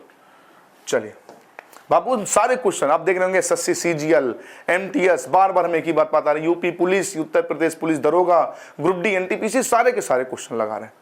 तो इस क्लास के बाद कुछ और नहीं देखना, सारे अभ्यास आपके यहीं पे हो गए। देखिए एनटीपीसी 2021 निकालना लघुत्तम समापवर्तक, कड़ी में 169 घनमूल 27 घनमूल 64 वर्गमूल 144। तो ठीक है, निकाल लीजिए वर्गमूल। भाई 169 किस संख्या का वर्ग है? 13 का। 27 का किस संख्या का घन है? 3 का। भाई 27 का घनमूल 3। 64 किस संख्या का घन है? 8 का। 144 किस संख्या का वर्ग है? 12 का। बस इन्हीं का निकालना है आपको लस है। तो लस है बाबू, आप तो गुणनखंड विधि से निकाल लें और ऑप्शन से विभाजता करें, जिससे चाहे उससे निकाल लें, है ना? अगर देखेंगे भाई 4 तो 4 सॉरी अगर 12 को देखा जाए तो 12 का गुणनखंड बनाएंगे 4 गुणे 3, जो ऑप्शन 4 से कटेगा 3 से कटेगा, तो वही लस हो सकता है। तो बाबू 82 कभी 4 से कटता नहीं, यानी कि ऑप्शन सी किसी भी हालत में नहीं हो सकता इनका लस है। बाकी 4 से ये भी कट रहा है, ये भी कट रहा है, ये भी।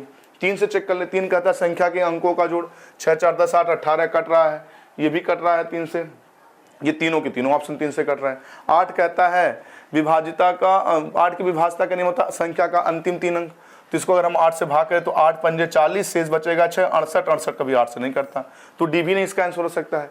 यहाँ अगर 8 से भाग करें तो 8 त्रिक 24, शेष बचेगा 7, 8 से ये भी कट रहा है।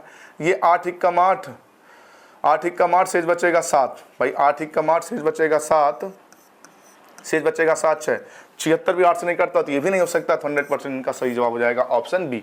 तो वो ऑप्शन से भी लगा सकते विभाजता के नियम के सहारे से। नहीं कुछ समझ में आ रहा तो ये तो हमारा तरीका है, ये है ना पुराना वाला, इससे लेसन निकालिए।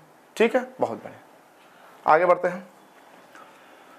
अगला क्वेश्चन है 4 अंकों की सबसे बड़ी संख्या क्या है? जो यहां जो होना चाहिए, जो 45, 25 और 5 से विभाज्य है। एसएससी एमटीएस 2022 के पेपर का पूछा गया क्वेश्चन। तो आप अगर इसको आप ऑप्शन से लगाएं, हम दोनों तरीका बता रहे हैं, ऑप्शन से लगाएंगे तो 4 अंकों की संख्या बाबू जो भी होगी 45 से भी कटेगी, 25 से भी कटेगी, 5 से। तो 5 की विभाजता का नियम होता है भाई अंतिम अंक 0, 5 हो, तो सारे ऑप्शन के 4 और 5 है। 25 कहता है संख्या का अंतिम 2 अंक, तो अब वो इसके अंतिम 2 अंक होने का मतलब ये 100 है, यानी कि 100 25 से कटता है, ये भी 25 से कटेगा, 90 25 से नहीं कटता, यानी कि ऑप्शन बी इनका आंसर हो ही नहीं सकता। ऑप्शन ए भी इनका आंसर हो सकता है। तो भाई ये तो हो गया, 25 से भी कट रहे हैं सब, ये तीनों के तीनों 25 से भी कट रहे हैं 5 से। बात करें 45, तो 9 पंजे 45, तो जो ऑप्शन 9 और 5 से कटेगा वही 45 से कटेगा। तो बाबू 5 से तो तीनों कट रहे हैं। 9 कहता है संख्या के अंकों का जोड़, 9 कहता है संख्या के अंकों का जोड़, तो 9, 8, 17, 17 9 से नहीं करता, ऑप्शन सी भी नहीं जवाब होगा। ये 9 और 9 18 और ये 9 अकेले है, तो ये भी 9 से कट रहा है, ये भी 9 से, यानी कि ऑप्शन ए सही हो सकता है और ऑप्शन डी, दोनों के दोनों सही हो सकते हैं। लेकिन पेपर ने कहा है 4 अंकों की बड़ी से बड़ी संख्या, तो बाबू ये दोनों के दोनों 4 अंकों की संख्या है, और इन दोनों में बड़ी से बड़ी संख्या कौन है? 9000 बड़ा है कि 9900 बड़ा है? आप कहेंगे 9900 बड़ा है, तो सही जवाब हो जाएगा ऑप्शन बी। ये हमने लगा दिया विभाजता के नियम से ऑप्शन देख के। बाकी इसको बाबू अगर तरीके से लगाना होगा तो सबसे पहले मेरे प्यारे साथियों, सबसे पहले आपको निकालना होगा 45 का, 25 का 5 का लघुत्तम समापवर्तक एलसीएम। तो मुझे लग रहा है इसका एलसीएम निकालने के लिए 25 गुणे 9 कर दिया जाए, हो जाएगा। तो 25 9 हो जाएगा 225। तो बाबू इसका लघुत्तम समापवर्तक हो जाएगा 225। 225 45 से भी कट जाएगा, 25 से भी कट जाएगा, 5 से। अब 225 इनसे कट रहा है, तो 225 से कटने वाली संख्याएं भी इससे कटेंगी। तो अब मेरे प्यारे साथियों मुझे चेक करना होगा कि 4 अंकों की कौन से बड़ी संख्या है जो 225 से कटती है। तो बाबू 4 अंकों की सबसे बड़ी संख्या होती है 9999। इसको बाबू आप भाग कर दीजिए 225 से। तो बाबू जब 225 से भाग कर रहे हैं, तो अगर हम 4 बार भाग ले जाएं, 4 बार भाग ले जाएं, तो मित्र 200 चौक के 825 चौक के 100, हाँ 4 बार भाग जाएगा, 4 बार में हो जाएगा 900। शेष बचेगा 99, और ये 9 फिर से उतार लेंगे क्योंकि 99 में 225 से भाग जाएगा नहीं। फिर 4 बार भाग जाएगा 900, शेष क्या बच गया 99। तो मेरे प्यारे साथियों जब बड़ी से बड़ी संख्या आप निकाल रहे हो तो शेष कुछ बचे, तो बड़ी से बड़ी संख्या से उसे घटाना होगा। क्यों घटाना होगा? अगर इस बड़ी से बड़ी संख्या में आप एक भी जोड़ देंगे ना, तो ये हो जाएगा 10,005 अंकों की संख्या। तो कुछ बड़ी से बड़ी संख्या में कुछ जोड़ नहीं सकते हैं। जब 3 अंकों की, 4 अंकों की, 5 अंकों की, 6 अंकों की, चाहे जितने अंकों की बड़ी से बड़ी संख्या पूछे, तो जो शेष बचे उसे घटा ही सकते हैं। लेकिन छोटी से छोटी संख्या पूछे तो हाँ घटाएंगे नहीं, जोड़ते हैं। क्या जोड़ते हैं आगे बताएंगे, ठीक है। तो बाबू अब क्या करिए आप, 9999 से ये जो 99 शेष अगर घटा देंगे तो बचेगा 9900, और 9900 225 से पूर्णतः विभक्त है। बाबू जब इससे पूर्णतः विभक्त है तो 45 25 5 से भी पूर्णतः विभक्त होगा। तो अब सही जवाब हो जाएगा ऑप्शन डी। तो मेरे प्यारे साथियों ट्रेडिशनल तरीके से ऐसे लगाना पड़ेगा, ऑप्शन से ऐसे लगाना पड़ेगा, तो ऑप्शन से विभाज्यता के नियम आपको आना चाहिए। तो विभाज्यता के नियम हमने 4 क्लास बहुत ही बेहतरीन तरीके से पढ़ाया है, जिसका लिंक हमने डिस्क्रिप्शन बॉक्स में दे रखा है, तो उससे जरूर देख लीजिए, ठीक है। चलिए आगे बढ़ते हैं। बहुत ही बेहतरीन क्वेश्चन है आरआरबी एनटीपीसी 2021 का। तो मेरे प्यारे साथियों मुझे लगता है वीडियो बहुत बड़ा हो जा रहा है, तो आज के लिए बस इतना ही रखते हैं। बहुत ही मजा आने वाला है, इसके बाद की क्लास में बहुत ही मजा आने वाला है। मेरे प्यारे साथियों प्लीज विभाज्यता के नियम को आप देख लें, जिसका लिंक हमने डिस्क्रिप्शन बॉक्स में दे दिया है। ये पहला वीडियो और ये दोनों वीडियो जरूर देख लीजिएगा, क्योंकि तीसरा वीडियो बहुत ही मजा आने वाला और बहुत ही बेहतरीन क्वेश्चन हम रखे हैं। सीजीएल का है, एमटीएस का है, यूपीएसआई का है, ग्रुप डी का है, मतलब हर एक एग्जाम का क्वेश्चन हमने लिया है। तो मेरे प्यारे साथियों अगर क्लास समझ आ रही हो तो प्लीज़ वीडियो को लाइक कर दें, शेयर कर दें, चैनल को सब्सक्राइब कर लें, घंटी वाले बटन को तो जरूर दबा लें ताकि अगली वीडियो का नोटिफिकेशन आपको मिले। बहुत मजा आने वाला अगली क्लास में, बहुत मजा, मतलब आप कहीं पढ़े नहीं होंगे ऐसा, इतना मजा आने वाला। तो प्लीज़ घंटी वाले बटन को दबा लें। आज के लिए इतना रखते हैं, धन्यवाद, जय हिंद।